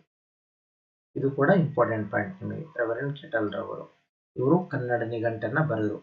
ಕನ್ನಡ ಶಬ್ದಕೋಶವನ್ನ ಡಿಕ್ಷನರಿ ಫಸ್ಟ್ ಬರೆದಿದ್ದ ಯಾವರಪ್ಪ ಅಂದ್ರೆ ರೆವರೆಂಡ್ ಕಿಟಲ್. ಜಾನಪದ ಗಾರುಡಿಗ ಹುಕ್ಕೇರಿ ಬಾಳಪ್ಪ, ನಾಡೋಜ ಸುಕ್ರಿ ಬೊಮ್ಮಗೌಡ ಮುಂತಾದವರು ಜಾನಪದ ಕ್ಷೇತ್ರದಲ್ಲಿ ಹೆಸರು ಮಾಡಿದವರು. ಶ್ರೀಕೃಷ್ಣ ಪಾರಿಜಾತ, ಬಡಗುತಿಟ್ಟು ಯಕ್ಷಗಾನ, ಸಣ್ಣಾಟ, ದೊಡ್ಡಾಟ ಮುಂತಾದ ಕಲಾ ಪ್ರಕಾರಗಳು ಇಲ್ಲಿ ಬೆಳೆದವು. ಅಪ್ಪಾಲಾಳ ಜಮಖಂಡಿ, ಕೌಜಲಗಿ ನಿಂಗಮ್ಮ, ಲೋಕಾಪುರ ದೇಶಪಾಂಡೆ ಮುಂತಾದ ನಟನಾ ಕಲೆಯನ್ನು ಮೆರೆದವರು. ಏನಪ್ಪಾ ಅಂತಂದ್ರೆ ಜಾನಪದ ಗಾರುಡಿಗ ಅಂತ ನಾವು ಯಾರನ್ನು ಕರಿತೀವಪ್ಪ ಅಂತಂದ್ರೆ ಹುಕ್ಕೇರಿ ಬಾಳಪ್ಪ. ಹೌದಾ? ಅದೇ ರೀತಿ ಇಲ್ಲಿ ಈ ಜಾನಪದ ಕಲೆ ಅಂತ ಬಂದಾಗ ತೆಂಕುತಿಟ್ಟ, ಬಡಗುತಿಟ್ಟ ಅಂತ ಹೇಳಿ ಬರ್ತವೆ ಯಕ್ಷಗಾನದಲ್ಲಿ. ಇವು ಯಕ್ಷಗಾನದ ವಿಧಗಳು. ಇವನು ಕೂಡ ಎಕ್ಸಾಮ್ ಅಲ್ಲಿ ಕೇಳಿದ್ದಾರೆ. ಬಡಗುತಿಟ್ಟ ಅಂದ್ರೇನು, ತೆಂಕುತಿಟ್ಟ ಅಂದ್ರೇನು ಅಂತ ಹೇಳಿ ಕೇಳಿದ್ದಾರೆ. ಆಮೇಲೆ ಸಣ್ಣಾಟ, ದೊಡ್ಡಾಟ ಮುಂತಾದ ಕಲೆಗಳಿಗೆ ಈ ವಿಭಾಗ ಪ್ರಸಿದ್ಧಿಯಾಗಿರುತ್ತೆ. ಆಮೇಲೆ ನಟನಾ ಕಲೆ ಅಂತ ಬಂದಾಗ ನಮಗೆ ಕೌಜಲಗಿ ನಿಂಗಮ್ಮ ಆಗಿರ್ಬೋದು, ಲೋಕಾಪುರದ ದೇಶಪಾಂಡೆ ಇವರು ಕೂಡ ಇಲ್ಲಿ ಪ್ರಮುಖರಾಗಿರ್ತಾರೆ. ಇಲ್ಲಿ ನೀವು ಪ್ರಮುಖವಾಗಿ ಯಾರನ್ನಲ್ಲಪ್ಪ ಅಂದ್ರೆ ವಚನಗಳ ಪಿತಾಮಹ, ಆಮೇಲೆ ಚುಟುಕುಗಳ ಬ್ರಹ್ಮ, ಆಮೇಲೆ ನೆಕ್ಸ್ಟ್ ಜಾನಪದ ಗಾರುಡಿಗ ಅಂತೇಳಿ ಹುಕ್ಕೇರಿ ಬಾಳಪ್ಪನ ಕರಿತೀವಿ. ಇವುಗಳನ್ನ ನೀವು ಪ್ರಮುಖವಾಗಿ ಇಲ್ಲಿ ನೋಟ್ ಮಾಡ್ಕೋಬೇಕು. ಆಯ್ತಾ? ಇಲ್ಲಿ ನೀವು ಇಮೇಜ್ ಅಲ್ಲಿ ಸ್ವಲ್ಪ ಗುರುತಿಸಿ. ಇಲ್ಲಿ ಯಾರಪ್ಪ ಅಂತಂದ್ರೆ ಕುಮಾರವ್ಯಾಸ, ಇವ್ರನ್ನ ನೀವು ನೋಡ್ತೀರಾ. ಇವ್ರು ಎಲ್ಲಿಯಾರಪ್ಪ ಅಂತಂದ್ರ ಧಾರವಾಡದ ಕೋಳಿವಾಡ ಅಂತ ಗ್ರಾಮ ಬರುತ್ತೆ, ಕೋಳಿವಾಡದವರು. ಇವರು ರಚಿಸಿರತಕ್ಕಂತಹ ಕೃತಿಗಳಂದ್ರೆ ಗದುಗಿನ ಭಾರತ ಅಥವಾ ಕರ್ನಾಟಕ ಭಾರತ ಕಥಾಮಂಜರಿ ಅಂತ ನಾವು ಇದನ್ನ ಕರಿತೇವೆ. ಹೌದಾ? ಇದು ಇಂಪಾರ್ಟೆಂಟ್ ನಿಮಗೆ exam point of view. Karnataka Bharata Kathamanjari. ಹಾಗಾದ್ರೆ ಈ ಕುಮಾರವ್ಯಾಸರಿದಾರಲ್ಲ, ಇವರ ಮುಂಚಿನ ಹೆಸರೇನಪ್ಪ ಅಂತಂದ್ರೆ ಗದುಗಿನ ನಾರಾಯಣಪ್ಪ ಅಂತ ಕರಿತಿದ್ರು ಇವರನ್ನ. ಹೌದಾ? ಇವ್ರನ್ನ ವ್ಯಾಸರ ಮಗ ಅಂತಾನೆ ಇವರು ಪ್ರಸಿದ್ಧರಾಗಿದ್ರು. ನಂತರ ಕನಕದಾಸರು ಅಂತ ಬಂದಾಗ ಇವರ ಮೂಲ ಹೆಸರು ಏನಾಗಿತ್ತು ಅಂತಂದ್ರೆ ತಿಮ್ಮಪ್ಪ ನಾಯಕ್ ಅಂತೇಳಿ ಇವರ ಮೂಲ ಹೆಸರಾಗಿತ್ತು. ನಂತರ ಇವ್ರನ್ನ ನಾವು ಕನಕದಾಸರು ಅಂತಂದೇಳಿ ಕರಿತೇವೆ. ಇವರು ಹಾವೇರಿ ಜಿಲ್ಲೆಯ ಶಿಗ್ಗಾಂವಿ ತಾಲೂಕಿನ ಬಾಡ ಗ್ರಾಮದವರಾಗಿರ್ತಾರೆ. ಹೌದಾ? ಬಾಡ ಗ್ರಾಮ ಇವ್ರದ್ದು. ಇವರು ದಾಸರಲ್ಲಿ ಶ್ರೇಷ್ಠರಾಗಿರ್ತಾರೆ. ಹಾಗಾದ್ರೆ ಇವರ ಪ್ರಮುಖ ಕೃತಿಗಳು ಯಾವಪ್ಪ ಅಂತಂದ್ರೆ ನರಚರಿತೆ ಆಗಿರ್ಬೋದು, ಆಮೇಲೆ ಹರಿಭಕ್ತಿ ಸಾರ, ಹೌದಾ, ಆಮೇಲೆ ರಾಮಧಾನ್ಯ ಚರಿತೆ ಅಂತೇಳಿ ಪ್ರಮುಖವಾದಂತಹ ಕೃತಿಗಳನ್ನ ಇವರು ಬರೆದಿದ್ದಾರೆ. ನಂತರ ಜ್ಞಾನಪೀಠ ಪ್ರಶಸ್ತಿ ಪಡೆದಂತಹ ಚಂದ್ರಶೇಖರ್ ಕಂಬಾರ್ ಇವರು ಕೂಡ ಇದೇ ವಿಭಾಗದವರು. ಇವರು ಹಂಪಿ ಕನ್ನಡ ವಿಶ್ವವಿದ್ಯಾಲಯದ ಇದೆಯಲ್ಲ ಅದರ ಮೊದಲ ಕುಲಪತಿಗಳಾಗಿರ್ತಾರೆ. ಹೌದಾ? ನೆಕ್ಸ್ಟ್ ಇಲ್ಲಿ ಡಾ ಫರ್ಡಿನಂಡ್ ಕಿಟೆಲ್, ಅವಾಗಲೇ ನಾವು ಹೇಳಿದ್ವಿ ಕನ್ನಡ ಇಂಗ್ಲಿಷ್ ನಿಘಂಟನ್ನ ಬರೆದವರು. ಇವರು ಜರ್ಮನ್ ನವರಾಗಿರ್ತಾರೆ. ಆದ್ರೆ ಇವರು ಕನ್ನಡ ಸಾಹಿತ್ಯದ ಮೇಲೆ ಅಪಾರ ಒಲವಿರೋದ್ರಿಂದ ಇವರು ಕನ್ನಡ ಇಂಗ್ಲಿಷ್ ನಿಘಂಟನ್ನ ರಚನೆ ಮಾಡಿರ್ತಾರೆ. ನೆಕ್ಸ್ಟ್ ದ.ರಾ ಬೇಂದ್ರೆ. ಹೌದಾ? ಇವ್ರನ್ನ ನಾವು ದತ್ತಾತ್ರೇಯ ರಾಮಚಂದ್ರ ಬೇಂದ್ರೆ ಅಂತೇಳಿ ಕರಿತೇವಿ. ಇವರು ಕೂಡ ಧಾರವಾಡದವರಾಗಿರ್ತಾರೆ. ಇವರ ಕಾವ್ಯನಾಮ ಅಂಬಿಕಾ ತನಯ ದತ್ತ ಆಗಿರುತ್ತ. ಹೌದಾ? ಹಾಗಾದ್ರೆ ಇವರಿಗೆ ಯಾವ ಕೃತಿಗೆ ಜ್ಞಾನಪೀಠ ಪ್ರಶಸ್ತಿ ಬಂತು ಅಂತ ಹೇಳಿ ನೋಟ್ ಮಾಡಿ. Next DC. ಪಾವಟೆ ಆಗಿರ್ಬೋದು, ಮೋಹರೆ ಹನುಮಂತಪ್ಪ, ಆಮೇಲೆ ಅವಾಗ್ಲೇ ಹೇಳಿದ್ನೆಲ್ಲ ದಿನಕರ ದೇಸಾಯಿ, ಚುಟುಕುಗಳ ಬ್ರಹ್ಮ ಅಂತ ನಾವು ಯಾರನ್ನ ಕರಿತೀವಪ್ಪ ಅಂತಂದ್ರೆ ದಿನಕರ ದೇಸಾಯಿ. ಇವ್ರನ್ನ ನಾವು ಚುಟುಕುಗಳ ಬ್ರಹ್ಮ ಅಂತೇಳಿ ನಾವಿಲ್ಲಿ ಗುರುತಿಸ್ತೇವೆ. ಆಯ್ತಾ? ನೆಕ್ಸ್ಟ್ ನೋಡಿ, ಇಲ್ಲಿ ಕರ್ನಾಟಕ ವಿಶ್ವವಿದ್ಯಾಲಯನ ಕೊಟ್ಟಿದ್ದಾರೆ ಇಮೇಜ್ ಅಲ್ಲಿ. ಅದಾದ್ಮೇಲೆ ಇದು ಕರ್ನಾಟಕ ವಿದ್ಯಾವರ್ಧಕ ಸಂಘ, ಧಾರವಾಡದಲ್ಲಿ ಇರ್ತಕ್ಕಂಥ ಕರ್ನಾಟಕ ವಿದ್ಯಾವರ್ಧಕ ಸಂಘ ಆಗಿದೆ. ಶಿಕ್ಷಣ ಮತ್ತು ಆರೋಗ್ಯ ಅಂತ ಬಂದಾಗ ಈ ವಿಭಾಗದ ಕೊಡುಗೆಗಳನ್ನು ನೋಡೋದಾದ್ರೆ ಧಾರವಾಡ, ಬೆಳಗಾವಿ, ವಿಜಯಪುರ ಪ್ರಮುಖ ಶಿಕ್ಷಣ ಕೇಂದ್ರಗಳಾಗಿವೆ. ಧಾರವಾಡದಲ್ಲಿ 1947ರಲ್ಲಿ ಪ್ರಾರಂಭವಾದ ಕರ್ನಾಟಕ ವಿಶ್ವವಿದ್ಯಾಲಯವಿದೆ. ಹುಬ್ಬಳ್ಳಿಯಲ್ಲಿ ಕರ್ನಾಟಕ ಕಾನೂನು ವಿಶ್ವವಿದ್ಯಾಲಯವಿದೆ. ಬೆಳಗಾವಿಯಲ್ಲಿ ರಾಣಿ ಚೆನ್ನಮ್ಮ ವಿಶ್ವವಿದ್ಯಾಲಯ ಮತ್ತು ವಿಶ್ವೇಶ್ವರಯ್ಯ ತಾಂತ್ರಿಕ ವಿಶ್ವವಿದ್ಯಾಲಯವಿದ್ದರೆ ವಿಜಯಪುರದಲ್ಲಿ ಕರ್ನಾಟಕ ರಾಜ್ಯ ಮಹಿಳಾ ವಿಶ್ವವಿದ್ಯಾಲಯವಿದೆ. ಬಾಗಲಕೋಟೆಯಲ್ಲಿ ತೋಟಗಾರಿಕಾ ವಿಶ್ವವಿದ್ಯಾಲಯವಿದೆ. ಹಾಗಾದ್ರೆ ಈ ವಿಭಾಗದಲ್ಲಿ ನಾವು ಶಿಕ್ಷಣ ಅಂತ ಬಂದಾಗ ಪ್ರಮುಖವಾಗಿ ಧಾರವಾಡ, ಬೆಳಗಾವಿ ಮತ್ತು ವಿಜಯಪುರ ಇವುಗಳು ಪ್ರಮುಖ ಕೇಂದ್ರಗಳಿದಾವೆ. ಇಲ್ಲಿ ಪ್ರಮುಖವಾಗಿ ನಾವು ಧಾರವಾಡನ ನೋಡಿದಾಗ ಈ ಧಾರವಾಡನ ನಾವು ವಿದ್ಯಾಕಾಶಿ ಅಂತ ಹೇಳಿ ಇದನ್ನ ಕರಿತೀವಿ ನಾವು, ಹೌದಾ? ಅದೇ ರೀತಿ ಇಲ್ಲಿ ಧಾರವಾಡದಲ್ಲಿ 1949ರಲ್ಲಿ ಕರ್ನಾಟಕ ವಿಶ್ವವಿದ್ಯಾಲಯ ಪ್ರಾರಂಭ ಆಯಿತು. ಹುಬ್ಬಳ್ಳಿಯಲ್ಲಿರೋದು ಯಾವ್ದಪ್ಪ? ಕರ್ನಾಟಕ ಕಾನೂನು ವಿಶ್ವವಿದ್ಯಾಲಯವಿದೆ. ಬೆಳಗಾವಿಯಲ್ಲಿ ಬಂದಾಗ 2 ವಿಶ್ವವಿದ್ಯಾಲಯ ಕಾಣ್ತೇವೆ, ರಾಣಿ ಚೆನ್ನಮ್ಮ ಮತ್ತು ವಿಶ್ವೇಶ್ವರಯ್ಯ ತಾಂತ್ರಿಕ ವಿಶ್ವವಿದ್ಯಾಲಯ. ಇದು ಇಂಜಿನಿಯರಿಂಗ್ ಸಂಬಂಧಪಟ್ಟಿರೋದು, VTU ಅಂತಾನು ಕರಿತೇವೆ, ವಿಶ್ವೇಶ್ವರಯ್ಯ ಟೆಕ್ನಾಲಜಿ ಯೂನಿವರ್ಸಿಟಿ ಅಂತ ಹೇಳಿ. ನೆಕ್ಸ್ಟ್ ವಿಜಯಪುರದಲ್ಲಿ ನಾವು ಕರ್ನಾಟಕ ರಾಜ್ಯ ಮಹಿಳಾ ವಿಶ್ವವಿದ್ಯಾಲಯವನ್ನ ಕಾಣ್ತೀವಿ. ಆಮೇಲೆ ಬಾಗಲಕೋಟೆಯಲ್ಲಿ ನಾವು ತೋಟಗಾರಿಕಾ ವಿಶ್ವವಿದ್ಯಾಲಯವನ್ನ ನೋಡ್ತೀವಿ. ಇವಿಷ್ಟು ವಿಶ್ವವಿದ್ಯಾಲಯಗಳು ಕೂಡ ನಿಮ್ಗೆ ಇಂಪಾರ್ಟೆಂಟ್ ಆಗಿರ್ತವೆ. ಸಿದ್ದೇಶ್ವರ ಸ್ವಾಮಿಗಳು ಬಿಜಾಪುರ ಜಿಲ್ಲೆಯ ನಂದಿಹಾಳದಲ್ಲಿ 1940ರಂದು ಸೆಪ್ಟೆಂಬರ್ 5ರಂದು ಹೋಗೆಪ್ಪ ಬೇರದಾರ್ ಮತ್ತು ಸಂಗವ್ವ ಬೇರದಾರ್ ದಂಪತಿಗಳಿಗೆ ಜನಿಸಿದರು. ಇವರ ಸ್ವಂತ ಊರು ಬಿಜ್ಜರಗಿ. ಸಿದ್ದೇಶ್ವರರು ಸಂತರು ಮತ್ತು ಆಧ್ಯಾತ್ಮಿಕ ಚಿಂತಕರಾಗಿದ್ದರು. ಇವರಿಗೆ ಕಾಯಕ ಯೋಗಿ ಎಂಬ ಹೆಸರಿನಿಂದ ಕರೆಯಲಾಗುತ್ತಿದೆ. ತಮ್ಮ ಪ್ರವಚನಗಳ ಮೂಲಕ ಹಲವಾರು ಜನರಿಗೆ ದಾರಿದೀಪವಾಗಿದ್ದ ಸ್ವಾಮೀಜಿಗಳು ಬಿಜಾಪುರ ಜ್ಞಾನ ಯೋಗಾಶ್ರಮದ ಮುಖ್ಯಸ್ಥರಾಗಿದ್ದರು. ಹಾಗಾದ್ರೆ ಈ ವಿಭಾಗದಲ್ಲಿ ನಾವು ಪ್ರಸಿದ್ಧರಾಗಿ ಕಾಣ್ತಕ್ಕಂಥದ್ದು ಶ್ರೀ ಸಿದ್ದೇಶ್ವರ ಸ್ವಾಮೀಜಿಗಳು. ಇವರು ಬಿಜಾಪುರ ಜ್ಞಾನ ಯೋಗಾಶ್ರಮದ ಮುಖ್ಯಸ್ಥರಾಗಿದ್ದರು. ಹಾಗೂ ಇವರನ್ನ ನಾವೇನಂತ ಕರಿತೀವಪ್ಪ ಅಂತಂದ್ರ ಕಾಯಕ ಯೋಗಿ ಅಂತ ಹೇಳ್ಕೊಡೋದ್ರನ್ನ ನಾವು ಗುರುತಿಸ್ತೇವೆ. ಇವರು ಪ್ರವಚನಗಳ ಮೂಲಕ ಹಲವಾರು ಜನರಿಗೆ ದಾರಿದೀಪ ಆಗಿದ್ರು. ಇವರ ಪ್ರವಚನಗಳನ್ನೆಲ್ಲ ನಾವು ಇವಾಗ ಸೋಷಿಯಲ್ ಮೀಡಿಯಾದಲ್ಲಿ ನೋಡ್ತಾ ಇರ್ತೀವಿ, ಹೌದಾ? ಇವರು ಹುಟ್ಟಿದ್ದ ಯಾವಾಗಪ್ಪ ಅಂತಂದ್ರೆ 1940ರಲ್ಲಿ ಸೆಪ್ಟೆಂಬರ್ 5ರಂದು ಜನನವಾಗಿರುತ್ತೆ. ಇವರೂರು ಬಿಜ್ಜರಗಿ, ಹೌದಾ? ಇವರು ಕೂಡ ಅನೇಕ ಪ್ರವಚನಗಳ ಮೂಲಕ ಅನೇಕ ಸಮಾಜ ಸುಧಾರಣೆಗಳಿಗೆ ಇವರು ಕೊಡುಗೆಗಳನ್ನು ನೀಡಿದ್ದಾರೆ. ಈ ವಿಭಾಗದ ಜಿಲ್ಲೆಗಳ ಸಾಕ್ಷರತೆಯಲ್ಲಿ ಉತ್ತಮ ಸ್ಥಾನದಲ್ಲಿವೆ. ಬೆಳಗಾವಿ, ಹುಬ್ಬಳ್ಳಿ, ವಿಜಯಪುರ, ಬಾಗಲಕೋಟೆಗಳಲ್ಲಿ ವೈದ್ಯಕೀಯ ಕಾಲೇಜುಗಳು ಮತ್ತು ಇಂಜಿನಿಯರಿಂಗ್ ಕಾಲೇಜುಗಳಿವೆ. 19ನೇ ಶತಮಾನದ ಕೊನೆಯ ಭಾಗದಲ್ಲಿ ಡೆಪ್ಯೂಟಿ ಚನ್ನಬಸವನವರ ನೇತೃತ್ವದಲ್ಲಿ ಕನ್ನಡ ಶಾಲೆಗಳು ಈ ವಿಭಾಗದಲ್ಲಿ ಆರಂಭಗೊಂಡವು. ಅನೇಕ ಖಾಸಗಿ ಶಿಕ್ಷಣ ಸಂಸ್ಥೆಗಳು ಶಿಕ್ಷಣ ಕ್ಷೇತ್ರದಲ್ಲಿ ದುಡಿಯುತ್ತಿವೆ. ಕ್ರಿಶ್ಚಿಯನ್ ಮಿಷನರಿ ಸಂಸ್ಥೆಗಳು ಶಿಕ್ಷಣ ಪ್ರಸಾರದಲ್ಲಿ ಅಪಾರ ಕಾಣಿಕೆ ನೀಡಿವೆ. ಕನ್ನಡ ನಿಘಂಟನ್ನು 4 ಸಂಪುಟಗಳಲ್ಲಿ ಹೊರತಂದ ಫರ್ಡಿನೆಂಡ್ ಕಿಟಲ್ರ ಕಾರ್ಯಭೂಮಿ ಧಾರವಾಡವಾಗಿತ್ತು. ಶಿಕ್ಷಣ ಅಂತ ಬಂದಾಗ ನಾನು ಆವಾಗಲೇ ಹೇಳಿದೆ, ಧಾರವಾಡನ ನಾವು ವಿದ್ಯಾಕಾಶಿ ಅಂತೇಳಿ ಗುರುತಿಸ್ತೇವೆ, ಹೌದಾ? ಅದೇ ರೀತಿ ಈ ಬೆಳಗಾವಿ, ಹುಬ್ಬಳ್ಳಿ ಮತ್ತು ವಿಜಯಪುರ, ಬಾಗಲಕೋಟೆ ಅಂತ ಬಂದಾಗ ನಾವು ಆವಾಗಲೇ ಅನೇಕ ವಿಶ್ವವಿದ್ಯಾಲಯಗಳನ್ನ ನೋಡಿದ್ವಿ. ಇಲ್ಲಿ ಪ್ರಮುಖವಾಗಿ ನಾವು ವೈದ್ಯಕೀಯ ಕಾಲೇಜುಗಳು ಮತ್ತು ಇಂಜಿನಿಯರಿಂಗ್ ಕಾಲೇಜುಗಳನ್ನ ಕಾಣ್ತೀವಿ. ನೆಕ್ಸ್ಟ್ ಡೆಪ್ಯೂಟಿ ಚನ್ನಬಸಪ್ಪ, ಕರ್ನಾಟಕದ ಹುಲಿ ಅಂತ ಗುರುತಿಸುವಂತಹ ಡೆಪ್ಯೂಟಿ ಚನ್ನಬಸಪ್ಪನವರ ನೇತೃತ್ವದಲ್ಲಿ ಇಲ್ಲಿ ಕನ್ನಡ ಶಾಲೆಗಳು ಪ್ರಾರಂಭವಾಗಿದ್ವು ಆ ಟೈಮಲ್ಲಿ, ಹೌದಾ? ಅದೇ ರೀತಿ ನಾವಿಲ್ಲಿ ಅನೇಕ ಕ್ರಿಶ್ಚಿಯನ್ ಮಿಷನರಿಗಳು ಕೂಡ ಇಲ್ಲಿ ಕಾಣ್ತೀವಿ. ಶಿಕ್ಷಣ ಅಂತ ಬಂದಾಗ ಅನೇಕ ಕ್ರಿಶ್ಚಿಯನ್ ಮಿಷನರಿಗಳು ಕೂಡ ಇಲ್ಲಿ ಕೊಡುಗೆಗಳನ್ನು ನೀಡಿದ್ದಾರೆ. ಹಾಗೆ ಫರ್ಡಿನೆಂಡ್ ಕಿಟೆಲ್ ಇವರು ಜರ್ಮನ್ನ ಒಬ್ಬ ಸಾಹಿತಿಯಾಗಿರ್ತಾರೆ. ಇವರ ಕಾರ್ಯಭೂಮಿ ಕೂಡ ಧಾರವಾಡವಾಗಿರುತ್ತೆ. ಇವರು ರಚನೆ ಮಾಡಿರೋದು ಕನ್ನಡ ನಿಘಂಟನ್ನು ಇವರು ರಚನೆ ಮಾಡಿದ್ದಾರೆ. ಹಾಗಾದ್ರೆ ಈ ವಿಭಾಗದ ಆರೋಗ್ಯ ಕ್ಷೇತ್ರದ ಬೆಳವಣಿಗೆಯನ್ನು ನೋಡೋದಾದ್ರೆ ಆರೋಗ್ಯ ಕ್ಷೇತ್ರದಲ್ಲಿಯೂ ಬೆಳಗಾವಿ ವಿಭಾಗದ ಜಿಲ್ಲೆಗಳು ಪ್ರಗತಿ ಸಾಧಿಸಿವೆ. ಜನಸಂಖ್ಯೆ ಬೆಳವಣಿಗೆಯ ಪ್ರಮಾಣವು ಇಳಿಮುಖಗೊಂಡಿದ್ದು ಶಿಶು ಮರಣ ಪ್ರಮಾಣ, ತಾಯಂದಿರ ಮರಣ ಪ್ರಮಾಣ ಅಧಿಕ ಮಟ್ಟದಲ್ಲಿದೆ. ಈ ವಿಭಾಗದಲ್ಲಿ ಅನೇಕ ಆರೋಗ್ಯ ಕೇಂದ್ರಗಳು, ಹಳ್ಳಿಗಳಲ್ಲಿ ಆರೋಗ್ಯ ಕೇಂದ್ರಗಳು, ವೈದ್ಯಕೀಯ ಕಾಲೇಜುಗಳು ತಮ್ಮದೇ ಆಸ್ಪತ್ರೆಗಳನ್ನು ನಡೆಸುತ್ತಿವೆ. ಹಾಗಾದ್ರೆ ಆರೋಗ್ಯ ಅಂತ ಬಂದಾಗ ಈ ವಿಭಾಗ ಪ್ರಗತಿಯನ್ನು ಸಾಧಿಸಿದೆ ಅಂತ ಹೇಳಿ ಹೇಳ್ತಾರೆ. ನೆಕ್ಸ್ಟ್ ಈ ವಿಭಾಗದ ಸಾಂಸ್ಕೃತಿಕ ಸಂಪತ್ತನ್ನು ನೋಡೋದಾದ್ರೆ, ಸಾಂಸ್ಕೃತಿಕ ಸಂಪತ್ತಿನಿಂದ ಸಮೃದ್ಧವಾದ ವಿಭಾಗ ಇದು. ಕಲೆ, ಸಂಗೀತ, ನಾಟಕ, ಸಾಹಿತ್ಯ ಈ ಭಾಗದ ಜಿಲ್ಲೆಗಳ ಕೊಡುಗೆ ಅಪಾರ. ಇಲ್ಲಿನ ಸಂಗೀತಗಾರರು ರಾಷ್ಟ್ರೀಯ ಮತ್ತು ಅಂತಾರಾಷ್ಟ್ರೀಯ ಮಟ್ಟದಲ್ಲಿ ಪ್ರಸಿದ್ಧ ಪಡೆದಿದ್ದಾರೆ. ಗಾನಯೋಗಿ ಪಂಚಾಕ್ಷರಿ ಗವಾಯಿಯವರ ಅಂಧ ಮಕ್ಕಳಿಗೆ ಆಶ್ರಯ ನೀಡಿ ಸಂಗೀತ ಕಲೆಗೆ ಪ್ರೋತ್ಸಾಹ ನೀಡಿರುತ್ತಾರೆ. ಹುಬ್ಬಳ್ಳಿಯನ್ನು ಕರ್ನಾಟಕದ ವಾಣಿಜ್ಯ ಕೇಂದ್ರ ಎಂದು ಕರೆಯಲಾಗಿದೆ. ಬ್ಯಾಡಗಿ, ಮಹಾಲಿಂಗಪುರ, ವಿಜಯಪುರ ಕ್ರಮವಾಗಿ ಮೆಣಸಿನಕಾಯಿ, ಬೆಲ್ಲ ಮತ್ತು ದ್ರಾಕ್ಷಿ ವ್ಯಾಪಾರ ಕೇಂದ್ರಗಳಾಗಿವೆ. ಬೆಳಗಾವಿ ವಿಭಾಗವು ವೃತ್ತಿರಂಗ ಭೂಮಿಯ ಸಮೃದ್ಧ ಸ್ಥಾನವಾಗಿದೆ. ಇಲ್ಲಿ ನೋಡಿ, ಸಾಂಸ್ಕೃತಿಕ ಸಂಪತ್ತು ಅಂತ ಬಂದಾಗ ನಾವು ಆಲ್ರೆಡಿ ನೋಡಿದ್ದೇವೆ.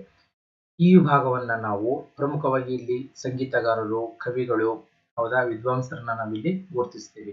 ಧಾರವಾಡನ ನಾವೇನಂತ ಕರಿತೇವಪ್ಪ, ಸಂಗೀತಗಾರರ ತವರೂರು ಅಂತ ಹೇಳಿ ನಾವು ಗುರುತಿಸಿದ್ವಿ, ಹೌದಾ. ಹಾಗೆ ಇಲ್ಲಿ ಗಾನಯೋಗಿ ಪಂಚಾಕ್ಷರಿ ಗವಾಯಿಗಳು ಇವರು ಪ್ರಮುಖವಾಗಿ ಅಂಧ ಮಕ್ಕಳಿಗೆ ಸಂಗೀತದ ಜ್ಞಾನವನ್ನು ನೀಡಿರ್ತಾರೆ, ಹೌದಾ, ಪ್ರೋತ್ಸಾಹ ನೀಡಿರ್ತಾರೆ ಅವರಿಗೆ ಸಂಗೀತ ಜ್ಞಾನ ಕೊಡೋದ್ರ ಮೂಲಕ. ಅದೇ ರೀತಿ ಹುಬ್ಬಳ್ಳಿಯನ್ನು ನಾವು ಕರ್ನಾಟಕದ ವಾಣಿಜ್ಯ ಕೇಂದ್ರ ಅಂತ ಹೇಳಿ ನಾವಿದನ್ನ ಗುರುತಿಸ್ತೀವಿ. ಇದನ್ನ ಛೋಟಾ ಬಾಂಬೆ ಅಂತ ಹೇಳಿ ನಾವಿಲ್ಲಿ ಕರಿತೀವಿ, ಹೌದಾ. ಮುಂದುವರೆದು ಈಗ ಬ್ಯಾಡಗಿ, ಮಹಾಲಿಂಗಪುರ ಮತ್ತು ವಿಜಯನಗರ ಅಂತ ಬಂದಾಗ, ಬ್ಯಾಡಗಿಯ ಮೆಣಸಿನಕಾಯಿ, ಮಹಾಲಿಂಗಪುರದ ಬೆಲ್ಲ, ಅದೇ ರೀತಿ ವಿಜಯಪುರದ ದ್ರಾಕ್ಷಿ, ಈ ತರ ನಾವಿಲ್ಲಿ ಪ್ರಮುಖವಾದಂತಹ ವ್ಯಾಪಾರ ಕೇಂದ್ರಗಳನ್ನ ಗುರುತಿಸ್ತೇವೆ, ಹೌದಾ. ಬೆಳಗಾವಿ ವಿಭಾಗ ವೃತ್ತಿ ರಂಗಭೂಮಿಗೂ ಕೂಡ ಸಮೃದ್ಧ ಸ್ಥಾನಮಾನಗಳನ್ನು ಇದು ಹೊಂದಿದೆ. ಈ ವಿಭಾಗದ ಚಾರಿತ್ರಿಕ ಸ್ಮಾರಕಗಳು ವಿಶ್ವವಿಖ್ಯಾತವಾಗಿವೆ. ಬಾದಾಮಿ, ಪಟ್ಟದಕಲ್ಲು ಮತ್ತು ಐಹೊಳೆಗಳಲ್ಲಿನ ಚಾರಿತ್ರಿಕ ಸ್ಮಾರಕಗಳು ಕರ್ನಾಟಕ ಸಂಸ್ಕೃತಿಯ ಸೂಚಿಗಳಾಗಿವೆ. ಪ್ರವಾಸೋದ್ಯಮ ತೀವ್ರಗತಿಯಲ್ಲಿ ಬೆಳೆಯುತ್ತಿದೆ.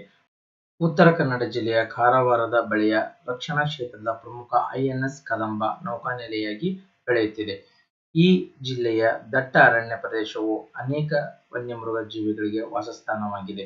ಇದು ಅನೇಕ ನದಿಗಳಿಗೆ ಉಗಮ ಸ್ಥಾನವಾಗಿದೆ. ಈ ವಿಭಾಗದಲ್ಲಿ ಅನೇಕ ಜಲಪಾತಗಳು ಆಕರ್ಷಣೀಯವಾಗಿ ಪ್ರವಾಸಿಗರನ್ನು ಅಪಾರ ಸಂಖ್ಯೆಯಲ್ಲಿ ಸೆಳೆಯುತ್ತಿವೆ.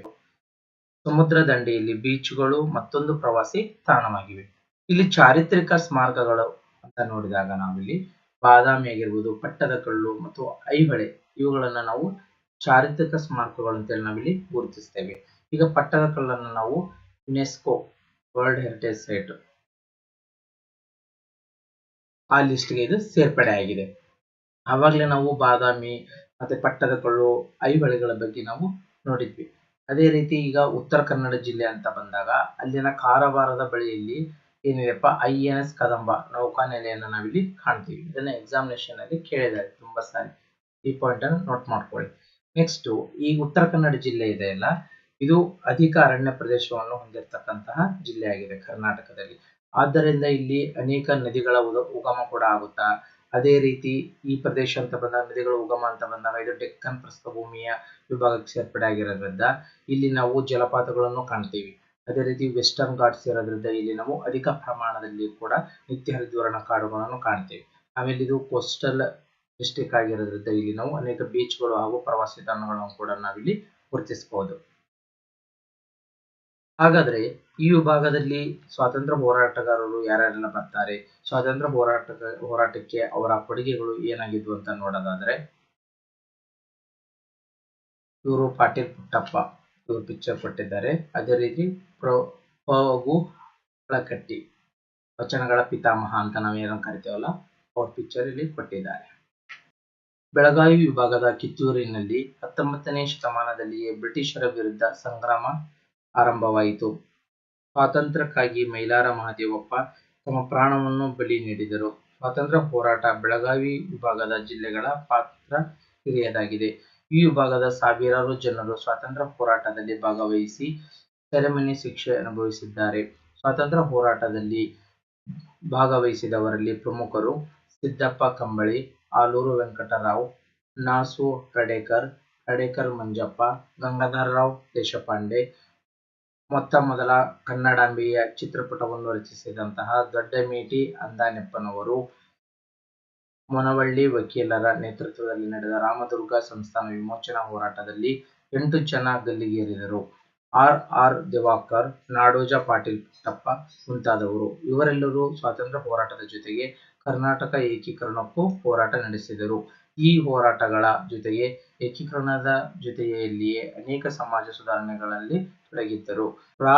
ದೇಶಪಾಂಡೆಯವರು ಸಮಸ್ತ ಕನ್ನಡಿಗರ ಆತ್ಮಾಭಿಮಾನವನ್ನು ಬಡಿದೆಬ್ಬಿಸುವ ಸಪ್ತಾಕ್ಷರಿ ಮಂತ್ರವಾದ ಸಿರಿಗನ್ನಡಂ ಗೆಲ್ಗೆ"ಯನ್ನು ಕೊಟ್ಟರು.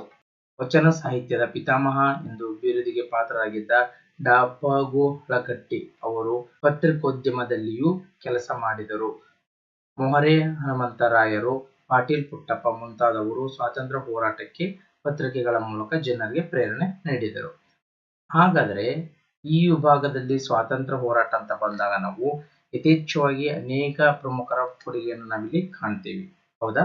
ಇಲ್ಲಿ ಪ್ರಮುಖವಾಗಿ ನಾವು ಯಾರ್ಯಾರನ್ನೆಲ್ಲ ಗುರುತಿಸ್ತೇವಪ್ಪ ಅಂತಂದ್ರೆ, ಇವಾಗ ನೋಡಿ ಮೈಲಾರ ಮಹದೇವಪ್ಪ ಆಗಿರ್ಬೋದು. ಇವರು ಹಾವೇರಿ ರೈಲ್ವೆ ಸ್ಟೇಷನ್ ಏನಿದೆಯಲ್ಲ ಅದಕ್ಕೆ ಇವಾಗ ಮೈಲಾರ ಮಹದೇವಪ್ಪನವರ ಹೆಸರನ್ನ ಇಡಲಾಗಿದೆ. ಇವರು ಗಾಂಧೀಜಿಯವರೊಂದಿಗೆ ಉಪ್ಪಿನ ಸತ್ಯಾಗ್ರಹದಲ್ಲಿ ಭಾಗವಹಿಸಿರ್ತಕ್ಕಂತಹ ಅತ್ಯಂತ ಕಿರಿಯರು ಅಂತೇಳಿ ನಾವಿಲ್ಲಿ ಇವ್ರನ್ನ ಗುರುತಿಸುತ್ತೇವೆ ಕರ್ನಾಟಕದಿಂದ. ಅದೇ ರೀತಿ ಸಾವಿರಾರು ಜನ ಸ್ವಾತಂತ್ರ್ಯ ಹೋರಾಟಗಾರರ ನೆಲೆಯಾಗಿದೆ ಈ ಬೆಳಗಾವಿ ವಿಭಾಗ.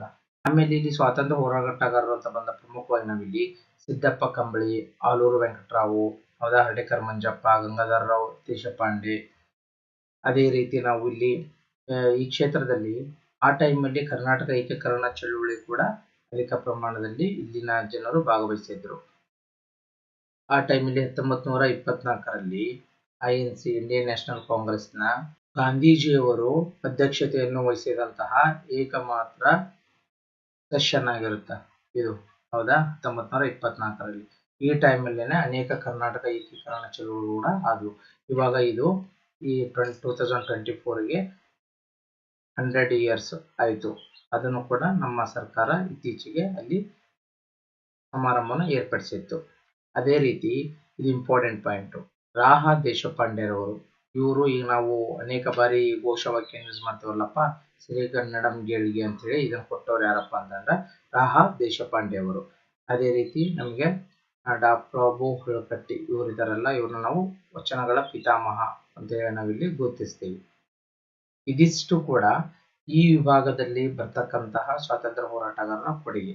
ಇಲ್ಲಿ ನಾನು ಮೇನ್ ಆಗಿ ನಿಮಗೆ ಫೋಕಸ್ ಮಾಡ್ತಾ ಇರೋದು ಹೈಲೈಟ್ ಪಾಯಿಂಟ್ಸ್ ಅಷ್ಟೇ. ಇಲ್ಲಿ ಅಧಿಕ ಪ್ರಮಾಣದ ವಿವರಣೆಗಳು ನಿಮಗೆ ಮುಂದಿನ ತರಗತಿಯಲ್ಲಿ ಬರ್ತಾ ಹೋಗ್ತೇವೆ.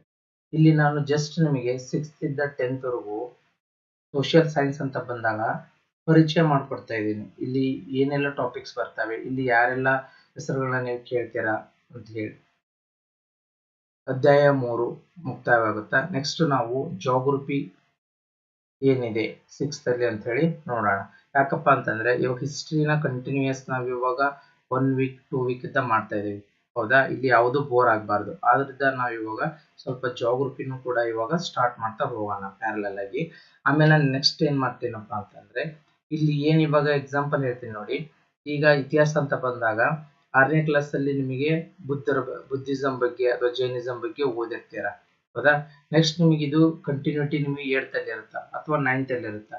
ನಾನು ಏನ್ ಮಾಡ್ತೇನಪ್ಪ ಅಂತಂದ್ರೆ, ಈ 6th ಅಲ್ಲಿ ಬುದ್ಧಿಸಂ ಮುಗಿದ ತಕ್ಷಣ ನಾನು ಡೈರೆಕ್ಟ್ ನೆಕ್ಸ್ಟ್ ಕಂಟಿನ್ಯೂ ಕ್ಲಾಸ್ ಮಾಡಲ್ಲ. ಅಲ್ಲಿದ್ದ 8th ಅಲ್ಲಿ ಬುದ್ಧಿಸಂ ಬಗ್ಗೆ ಅಥವಾ 9th ಅಲ್ಲಿ ಇದ್ರೆ ಅಲ್ಲಿ ಬುದ್ಧಿಸಂ ಬಗ್ಗೆ ಮಾಡ್ತಾ ಹೋಗ್ತೇನೆ. ಇದರಿಂದ ನಿಮಗೊಂದು ಕಂಟಿನ್ಯೂಟಿ ಸಿಗುತ್ತಾ. ಆಯ್ತಾ? ಸೊ ಈ ನಮ್ಮ ಚಾನೆಲ್ ಅನ್ನ ನೀವು ಶೇರ್ ಮಾಡಿ, ಹಾಗೂ ಯಾರೆಲ್ಲ ಇವಾಗ ಪ್ರಿಪರೇಷನ್ ಮಾಡ್ತಾ ಇದ್ದಾರೋ ಅವರಿಗೆ ಸಬ್ಸ್ಕ್ರೈಬ್ ಮಾಡಿ. Okay, thank you for watching.